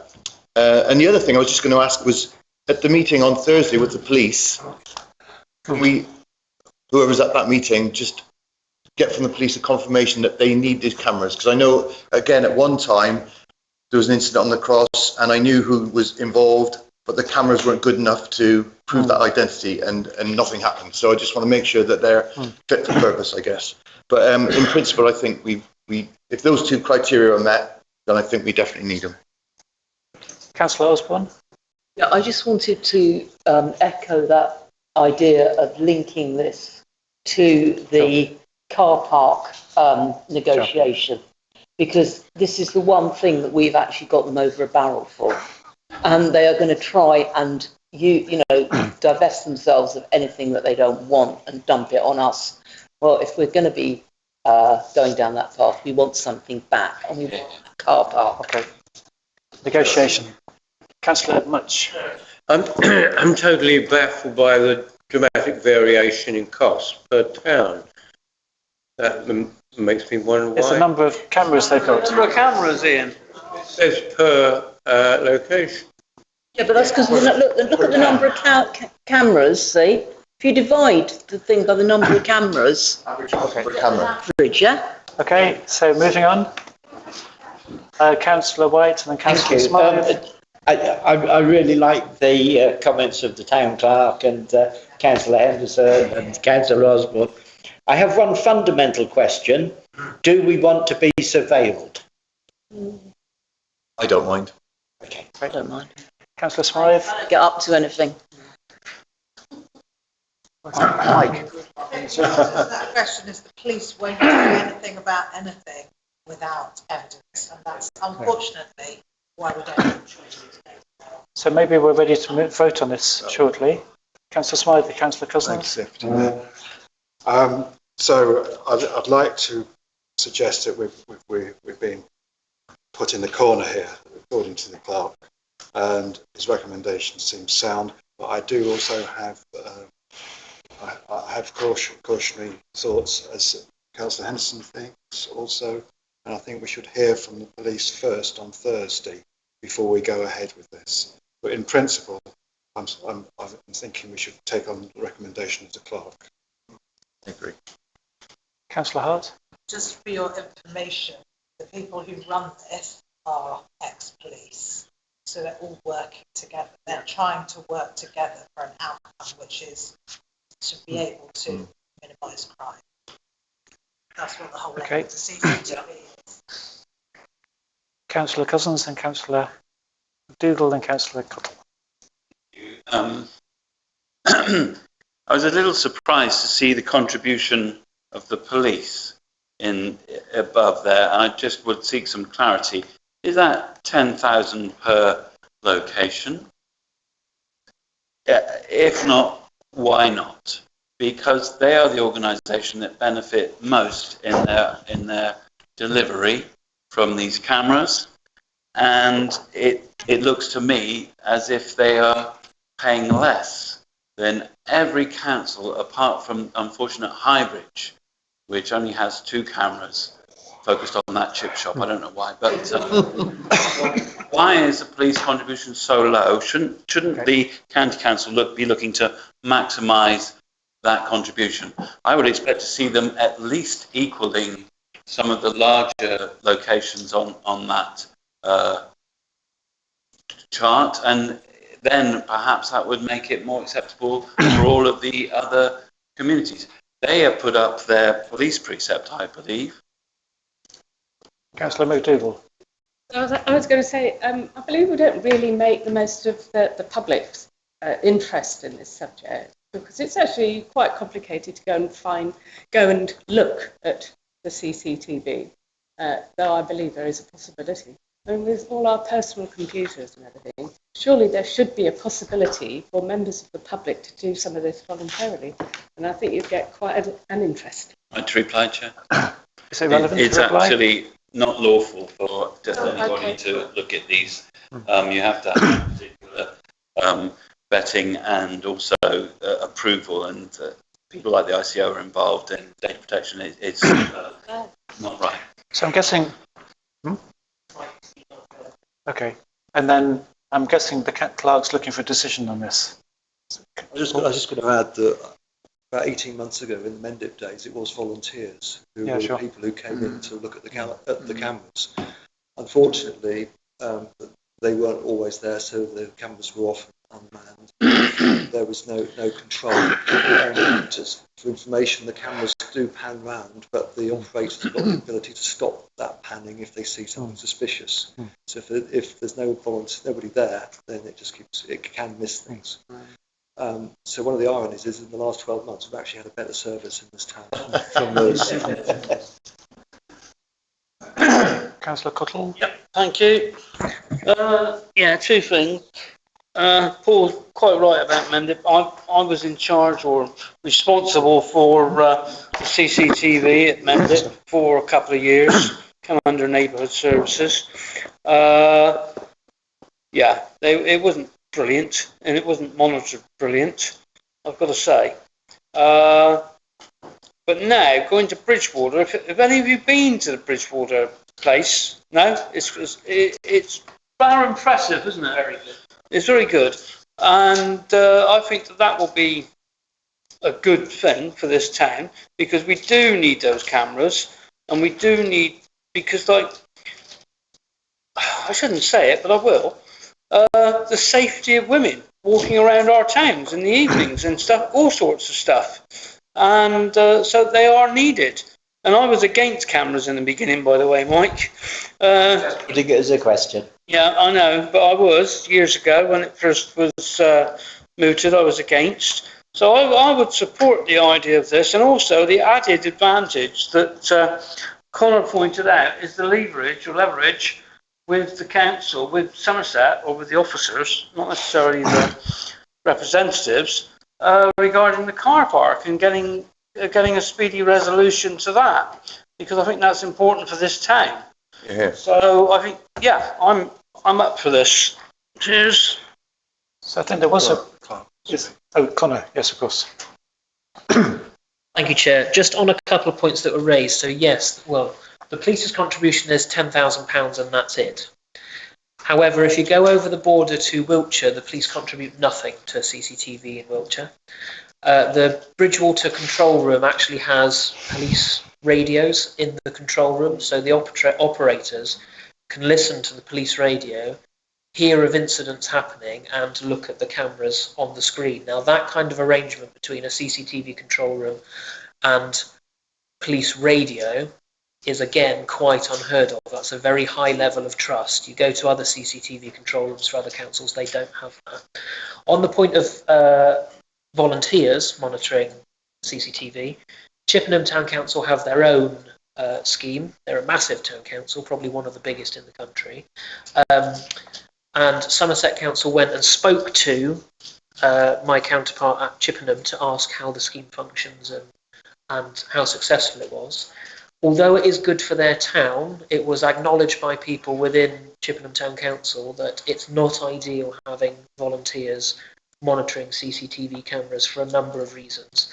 Mostly patchy coverage, also lower levels of training than those who are monitoring the cameras professionally, and it's not quite up to the standard that they would want. So just wanted to chip in on those 2 points that were raised based on the visit down to Bridgewater. And if any of you do get the opportunity to go, I would strongly encourage that maybe as part of your resolution you say, actually, we would like an opportunity to come down to the control room and meet the control room manager, because actually when I went down I was very impressed by them. So we have got a recommendation from the clerk, but Councillor Napper. Thank you.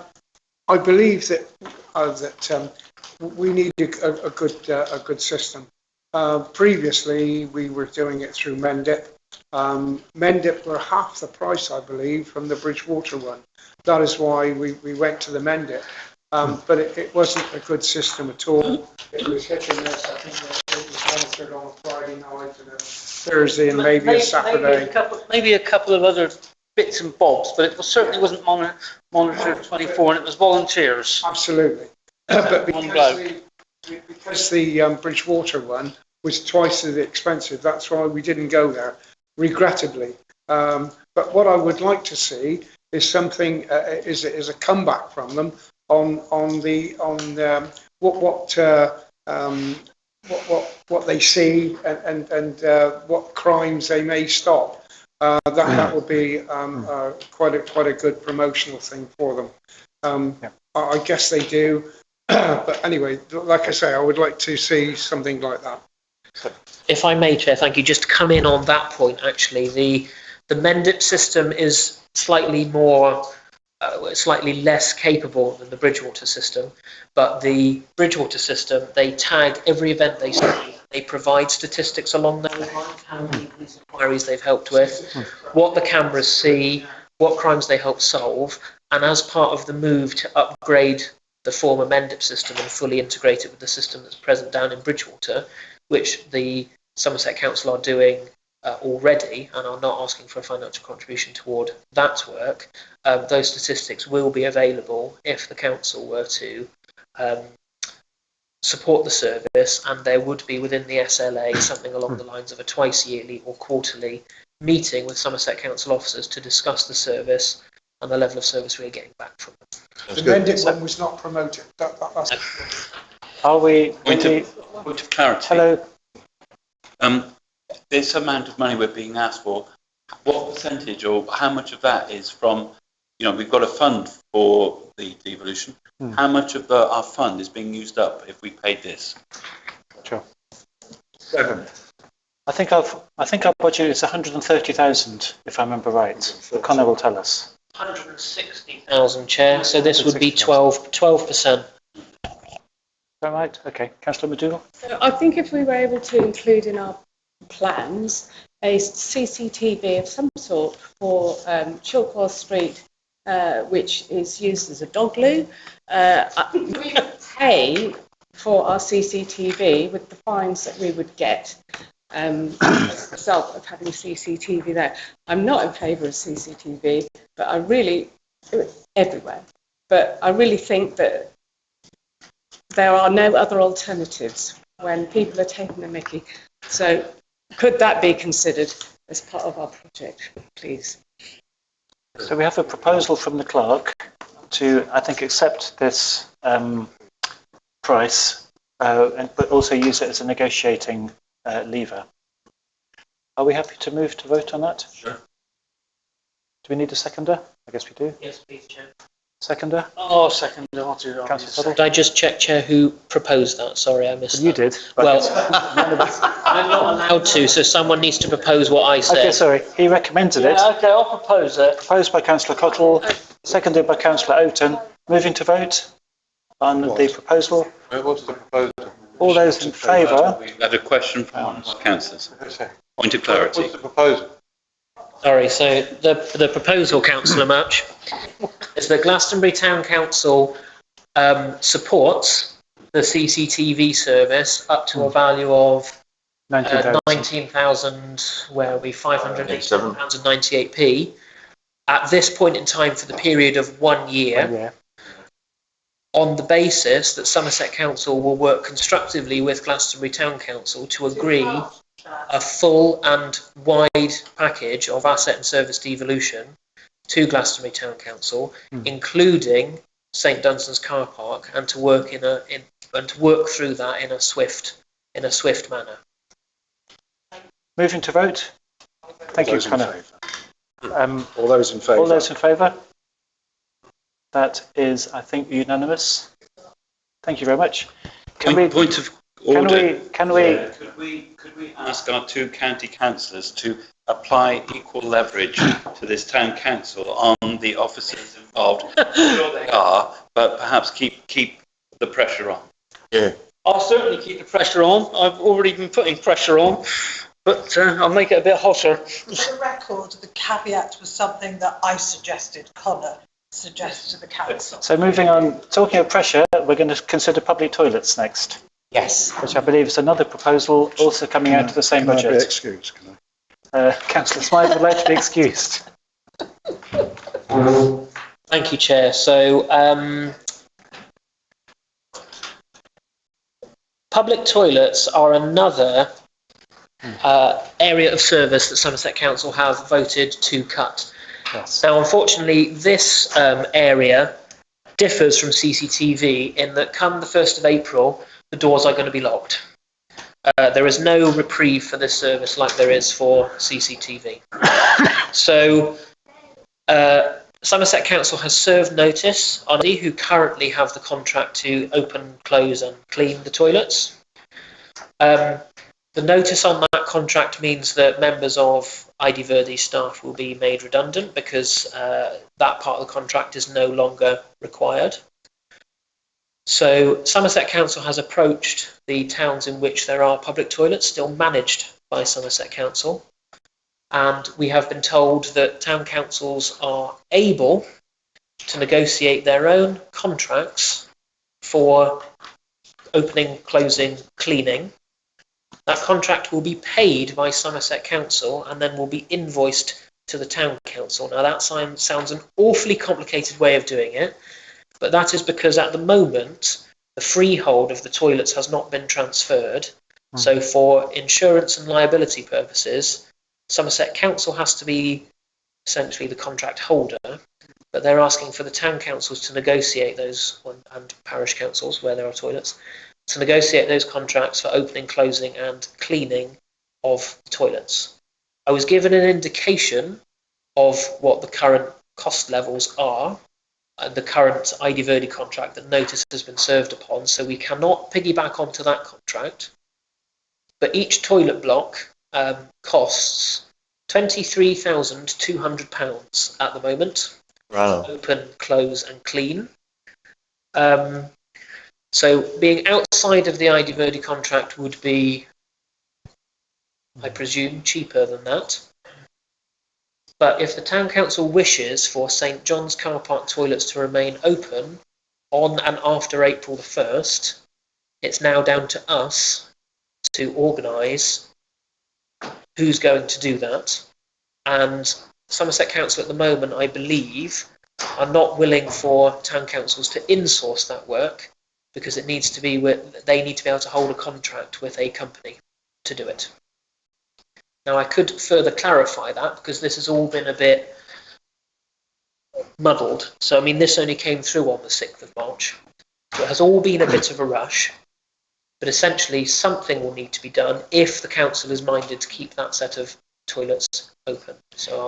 And we'll talk about one set of toilets in Glastonbury. So we already manage North Lode Street car park toilets, and Magdalen Street, and the ones in St Dunstan's car park. So the cost to us is 25,000-ish. Could be up to that, yes. They aren't asking for a specific figure, they are asking for us to negotiate our own contracts because they have served notice on. That's answered my question. That we're only talking about one toilet block, which is a relief. Anyway, that was unintended. Yeah, so presumably, Connor, would it be possible maybe to get it cheaper than that if we're to negotiate ourselves? I mean, I'm not saying we would, but it is a possibility that I fully imagine so. Yeah. I haven't yet gone out and asked for prices, but I can imagine you can get it more competitively priced than the Mendip Wide ID Verdi contract. Right. Councillor Cottle. Thank you. That includes the changing places, yeah? It does in St John's, yes. Right. So how long would we have to wait before we could possibly do some other kind of cleaning rather than using the contract? I'm not sure on that. Again, what I would suggest is that what you might wish to do is resolve to take this responsibility on, but also as part of the presentation, stress that you would like a swift and full package of freehold asset devolution to the town council, and then at that point can do something else. Yeah, because I'm thinking about it, and the more I think about it, it might pay to employ our own toilet cleaner to do all of them. Eventually, I think it would. Yeah, I think that would be the sensible route. So we'll see. That's on the table. Councillor Osborne. I mean, I reiterate, tie it into getting the freehold of the car park. But I would actually question, do we need it? I mean, there's lots of toilets round and about. You can go in Morrison's and Tesco's, they've all got them as well. And I think we're looking here at 25 grand probably, unless we've got the actual freehold of those toilets, in which case, because the building, and I have a beautiful view of it from my window, it's actually quite a large building. You could actually gut it and use it for something else if you actually owned it. But the use, I mean, do we need to be lumbered with a toilet block? And why? What do we get out of it? We put in it. It's more. We need the toilets in St John's Square. Yeah. There is no doubt that there is not enough toilets in the town to start with. And I think that the council taking over the toilets in St John's Square is inevitable that we need to do that. For ourselves, for our tourists who come there, they're good toilets. We recommend they're in the right place and the right time. You know, we have to sometimes bite the bullet on this. And I think there is no argument about this. We need the toilets. We need the contract to carry on at the moment, and then once that's finished, we can negotiate our own. So I'm aware of the I'm aware of the time. We've got several more items on the agenda. If you really want to talk about this, by all means. But Councillor McDougall. Very quick. I have had more concern from residents that the toilets will be closed than on any other issue. Okay. Councillor White. You know, the fact that we don't have one on the top of town is a real problem. Because one has to come all the way down to St John's car park, let alone all the ones that are further down. We've got to keep them open, whatever it costs, however we do it. The sooner we can get it within house, the better, because then that is far cheaper for us. But for the meantime, we've got to do what we can to make sure they don't close on the 1st of April. April Fool's Day is a bad time. Thank you. Yeah, as a tourist town, we totally need them. I watched the elderly people come off the bus, and they're all like that. CCTV, so we can record press the emergency button. We do need. There's also businesses like office services, so maybe we can find someone who's willing to do those as well, and possibly all. Yeah, do the lot. Yeah. So, Councillor Smythe, Manning and Hart. Thank you, Deputy Mayor. So without much further ado, I'd like to propose that we accept the clerk's recommendation. I'm looking for a seconder and anyone looking to move to vote. Thank you. Can we move to vote on it now? Do you want to speak? I do. I just want to know if we've got any indication of the cost of the utilities, because that presumably to me, that is something that would be coming out of our pot, which is the side of the asset devolution. So we're going to end up with the rates, the water, the business rate. Not this year. Not this year? No, because we won't have the freehold, so it won't be our building. So they will still have the liability of insuring it, maintaining it. We are literally only paying for them to be open, closed and cleaned at the moment. And the other question is there any merit in actually not having them opening and closing and having a 24-hour closing, but obviously still going into clean and only closing when there is essential maintenance? They're already used by, there was a prostitute working out one of them. Okay, so we have got a motion and a proposal and a seconder.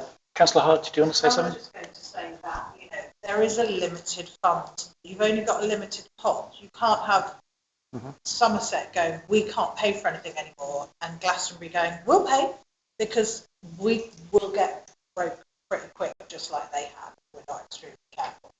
And I don't really see why they couldn't maybe be made self-funding. It's not beyond the realms of possibility that tourists coming to the town can pay to go and use the loo, because ultimately, can the local little taxpayer fund for tourists to have, I don't know how many loos we are already paying for, we're paying for the ones down here, so 3 already, lots of places charge to use those kind of facilities, and they're quite smart, those ones up there. I don't think we could possibly consider that with the disabled loo. Obviously, that is something that we have to make sure we fully fund at whatever cost.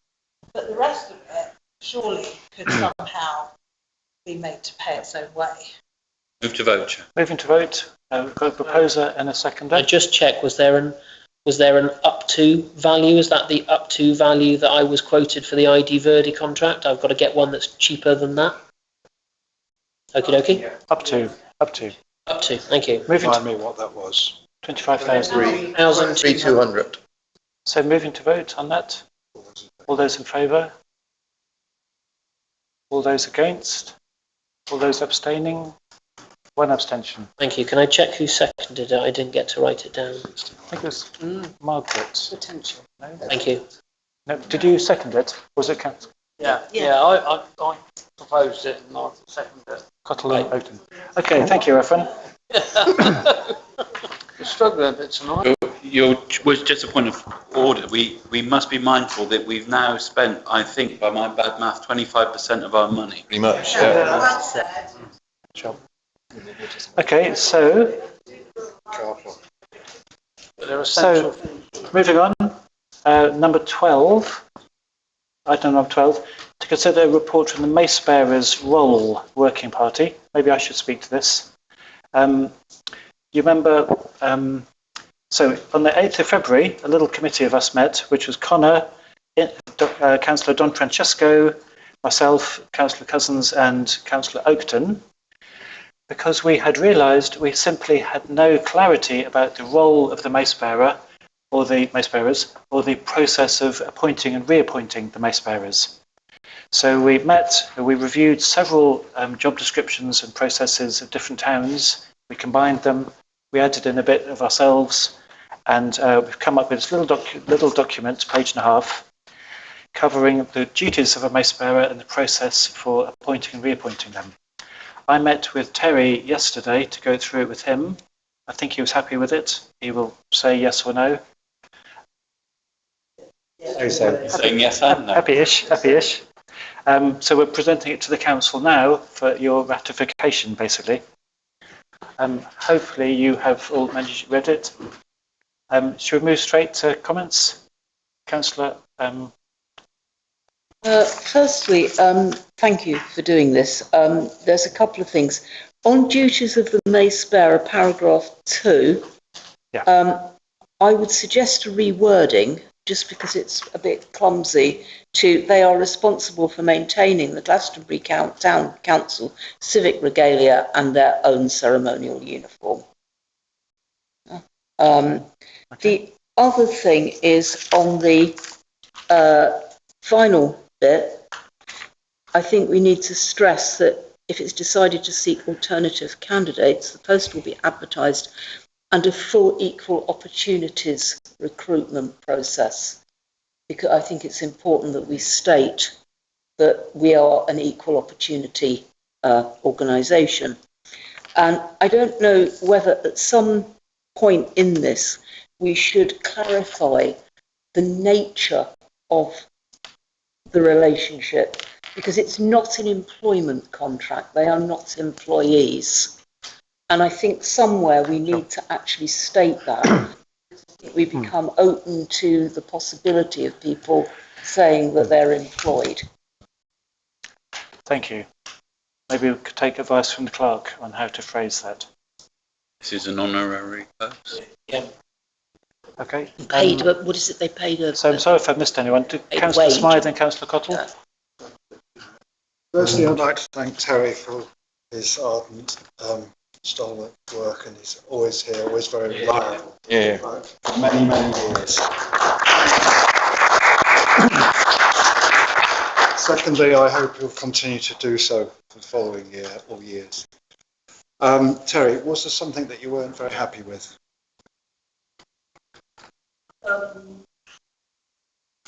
Not quite sure really. How it all came about really, because it's been going on for years and years and years, and then all of a sudden it erupts. So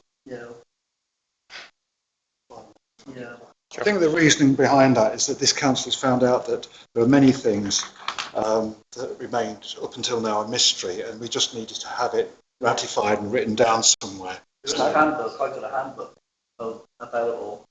Yeah, the council hadn't had anything formalised. I think that's correct, isn't it?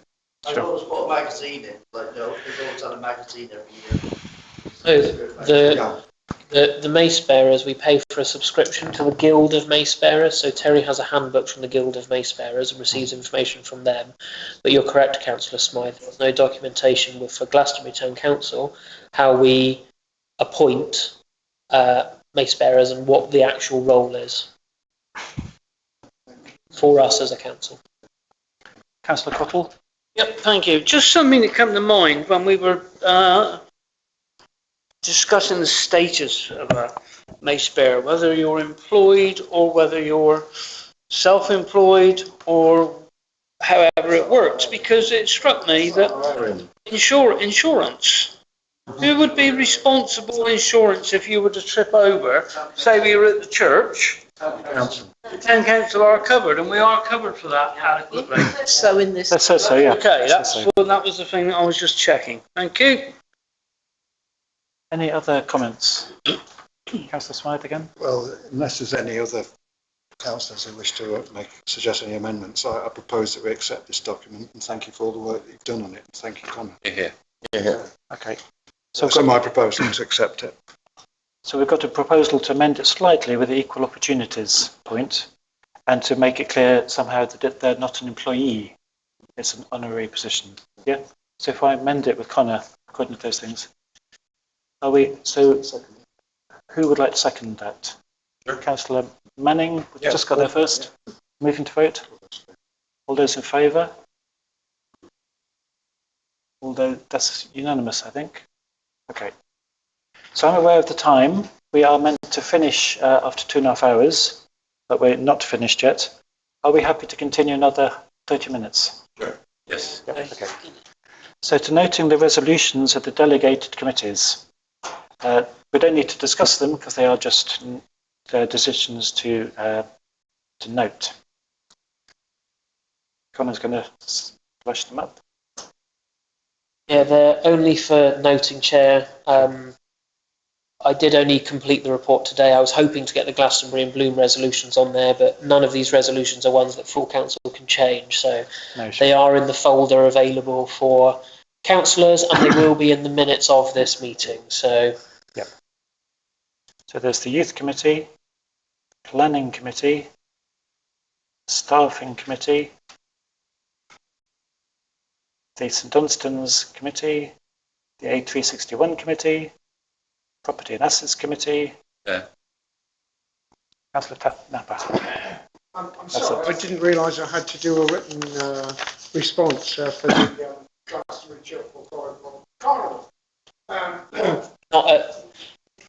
First of all, you don't have to do anything written for that, Terry, and that's representatives to outside bodies, which is in a couple of items on the agenda. Coming up soon. Solutions of delegated committees of the town council.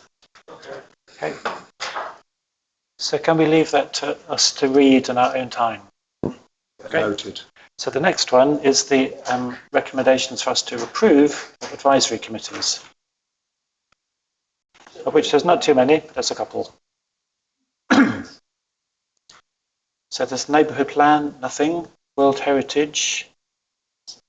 I don't really think need ratifying at full council, Chair. No, it doesn't. Climate and ecological emergency. So I need to speak to this, don't I? Okay. So we've already done the Linda Howell, that was last month, if people remember. Yeah, we have. And we've agreed the Pixie van will be in the market in St Dunstan's car park. Thank you. Yep. Guy Braga just presented the wildlife corridor for St Benedict Street. So that's an important thing. He's only talking St Benedict Street. He's spoken with the church, he's spoken with the school. We recommended he spoke with the Scout Hut and connect with the residents to encourage them to plant trees, to do wildlife gardens, basically to green St Benedict Street. Now, he mentioned that this will work together with the climate adaptation plan. And I've already mentioned that when this plan is coming forward and it's going to be an open day at the Rural Life Museum for people to consult with. But one of the things that they're very concerned about is with climate change gathering pace. One of the problems is that town centres will get too hot for comfort. So we really need to have trees, greenery, water gardens, green roofs, green walls. We need whatever we can to cool our town centre. And so this wildlife corridor, it's a slightly different thing, but it will dovetail neatly with the climate adaptation plan. So the SEAC group recommended. So Serena, what are you asking us to recommend? Nothing. We recommend that we support Guy Braga. Okay, so can we propose that and second it and vote on it? We can propose it and second it. Okay, so you're proposing it. I am proposing it. And why did that? Councillor Cousins is seconding it. Are we happy to? Yep. Are we happy to move to vote on that? Moving to vote. Those in favour. All those in favour is all those against. Any abstentions? One abstention.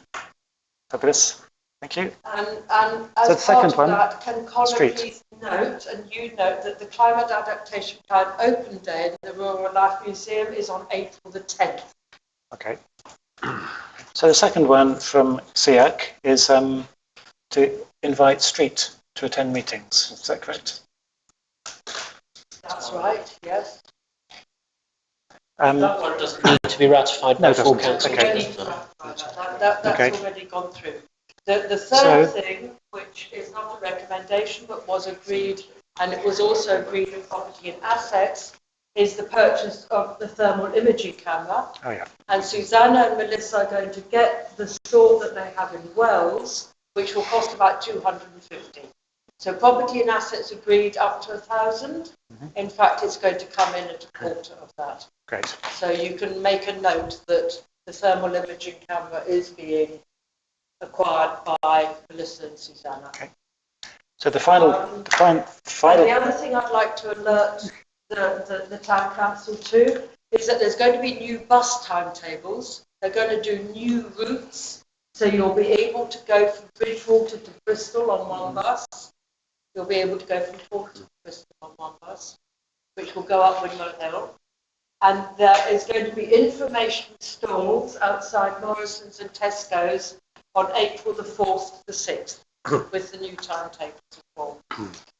And yes, the speed monitor device is being ordered, and Connor is going to try and install it in Coursing Batch once the pole has been straightened. Is that not correct, Connor? Yeah, can I, very quickly on that one, anyone who's driven out that way, as I did last Friday, will notice that there are two speed indicator devices already at Coursing Batch. Yeah. One telling you either thank you or slow down going toward Shepton Mallet, and one coming back in.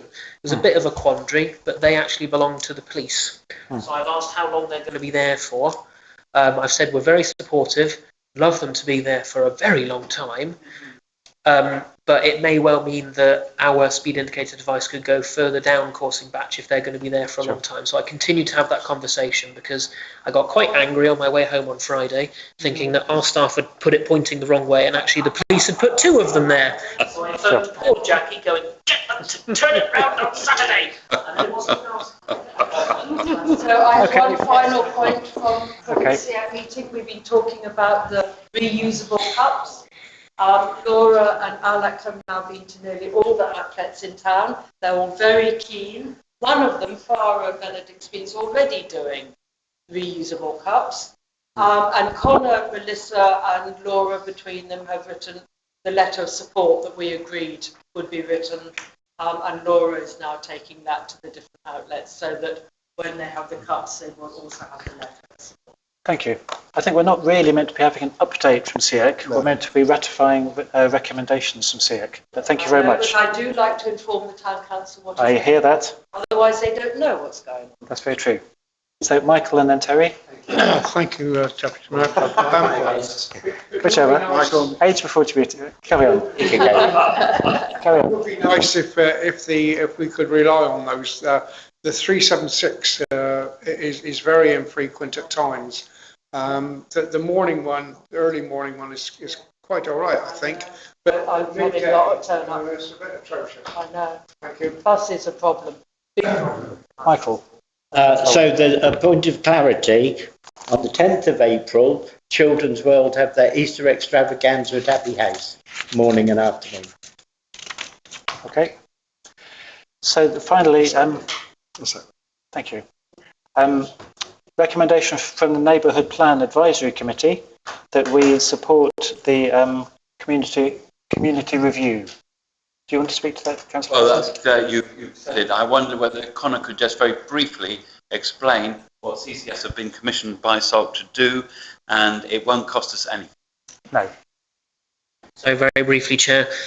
Community Council for Somerset, CCS, have been funded via the Somerset Association of Local Councils, who've been funded via Somerset Council to undertake a project to allow towns and parishes within Somerset to conduct a community review. Now, the neighbourhood plan is in process at the moment. That's a planning document. A community review is much more, I would liken it to a social document. The process actively engages with the public in Glastonbury and says, what do you think you will need and Glastonbury will need in the future? Now, that is a very wide and nebulous question, but through the process, which is fully funded and supported by professionals from community councils for Somerset, that is then narrowed down to a community action plan that the town council can work against and can also use for potential future regional and national funding. If we've identified there is a need for something and a pot of money becomes available, we've got a formally evidenced piece of work to say that there is this need here in the community. Now, it's a fully funded opportunity.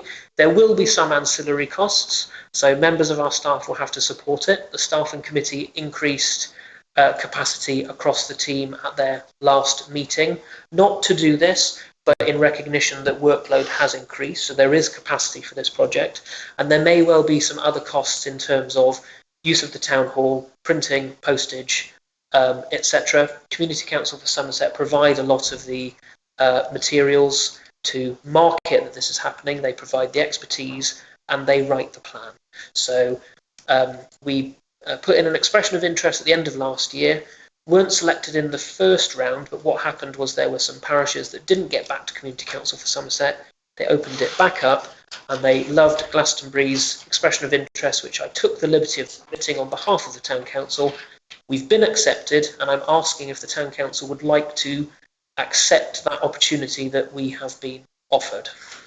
With the neighbourhood plan, Chair, because as part of the neighbourhood plan, there is reference to this very same community action plan.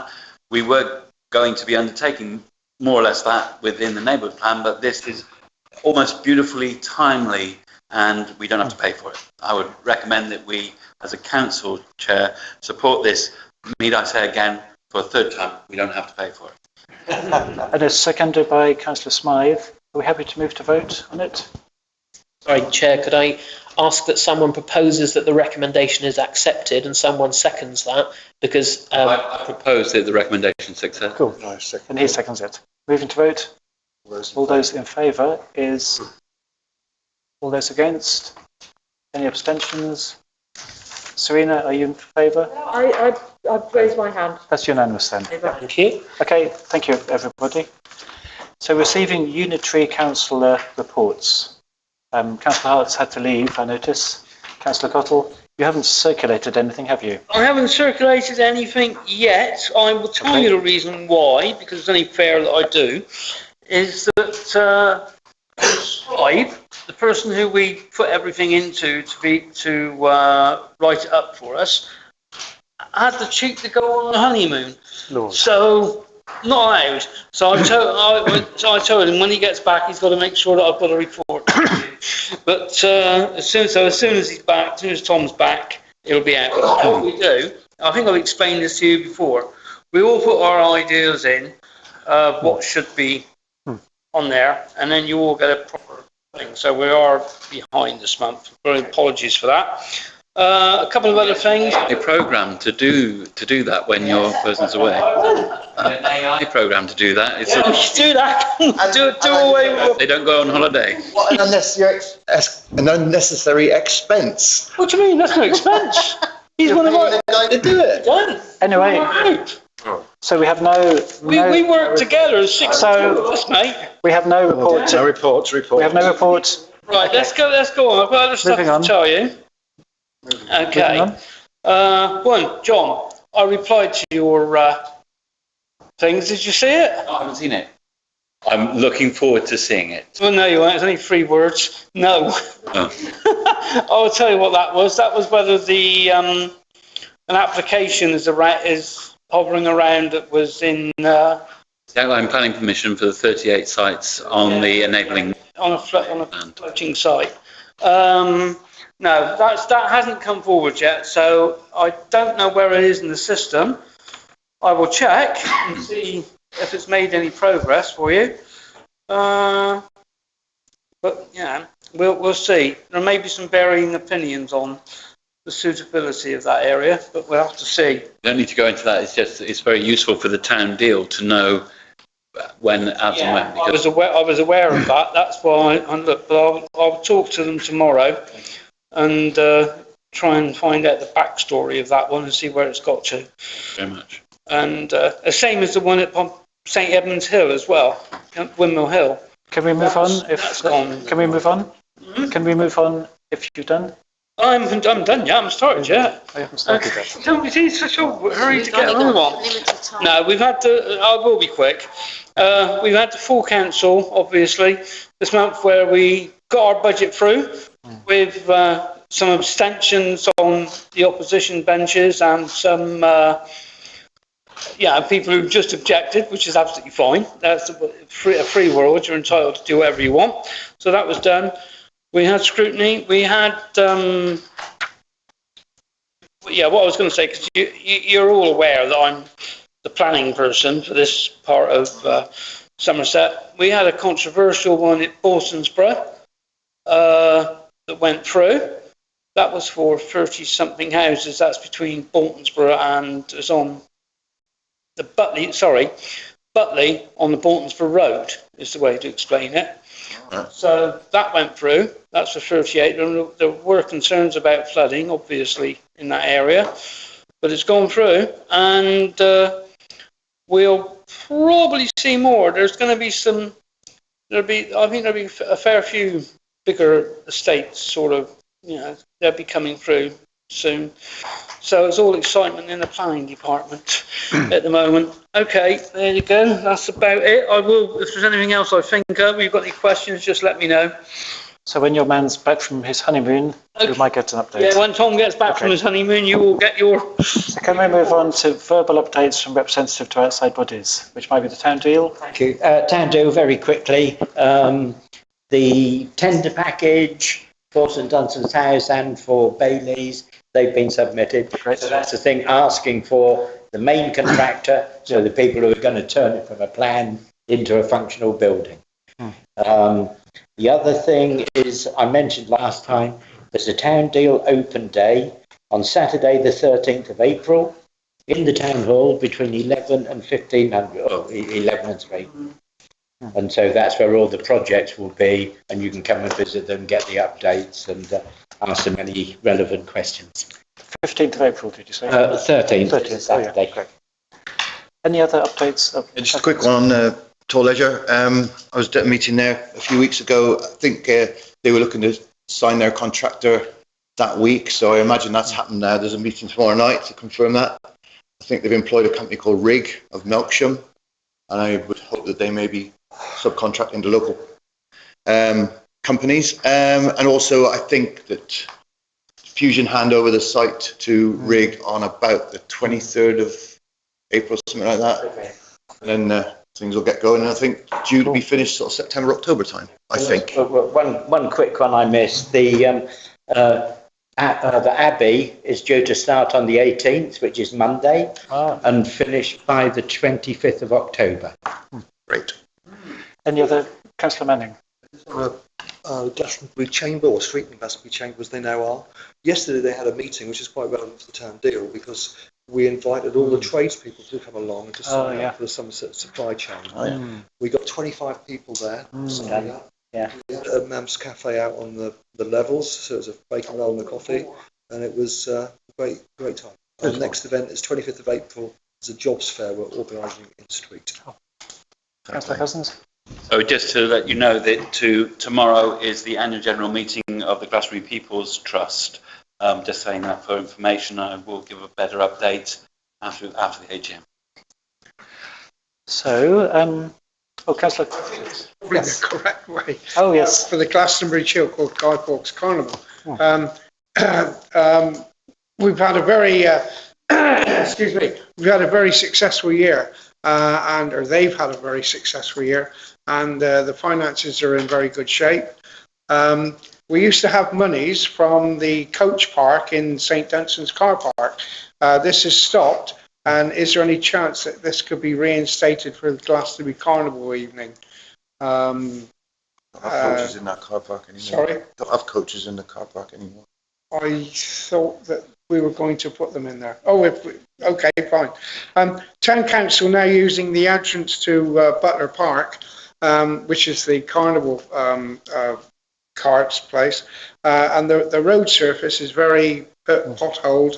And is there a possibility that we could have any help for the resurfacing of that entrance? Sorry. Also, we are tendering outside our area for the carnivals in towns out of our area. So we are looking forward to going out of our area and bringing monies in that respect, which is very good. And we've got I think that we've got a good name, Glastonbury Chilcote Carnival Limited, to go forward on that. Thank you. It's a question. Yes. So, Councillor Napper, when you mentioned the potholes in the entrance, this is an entrance now that also Glastonbury Town Council is using to access the field next door, is that correct? Yes. So I wonder whether that is something that Property and Assets should look at. Probably what I would hope, Councillor Napper, is that the Carnival Club look into how much cost of repairs are and approach the Town Council with We have, and the whole yard is about 10 grand. So I think if the Carnival Committee can make a proposal to the next Property and Assets meeting, which is in May, the Property and Assets Committee can consider it. Fine, I will bring that back next month. Cool. Thank you. 29th of May. Thank you. Happy to move on. So, number 17, Mayor's announcements. I'm not aware of any. Are we aware of any Mayor's announcements? No, Chair. Indra would probably have wanted to talk about the volunteer network, but I'm afraid I don't know the latest details. Let's wait to hear from her. Moving on, correspondence, communications and announcements. I don't have any, Chair. Any correspondence? Councillor Oaten. Briefly, I'd just like to report to the Glastonbury Blue is now in the process of starting the next year, when we are representing not only the Southwest, but also we're up against the entire country. Wow. And Scotland. Wow. So to that end, we've got a lot more sponsors than we had last year. We're still actively working, and things are looking good. That goes beautifully into the next item, items for news release, which I think is worthy of news release. Yes. Is there any other items for news release? Progress to the town deal, St Dunstan's, Bailey's. Yeah, they're all moving ahead. So we're moving to the sort of delivery. The county council will deal with the promotion of that, I'm sure. Okay. Reviewing actions arising from the meeting. Thank you, Chair. So I have noted actions to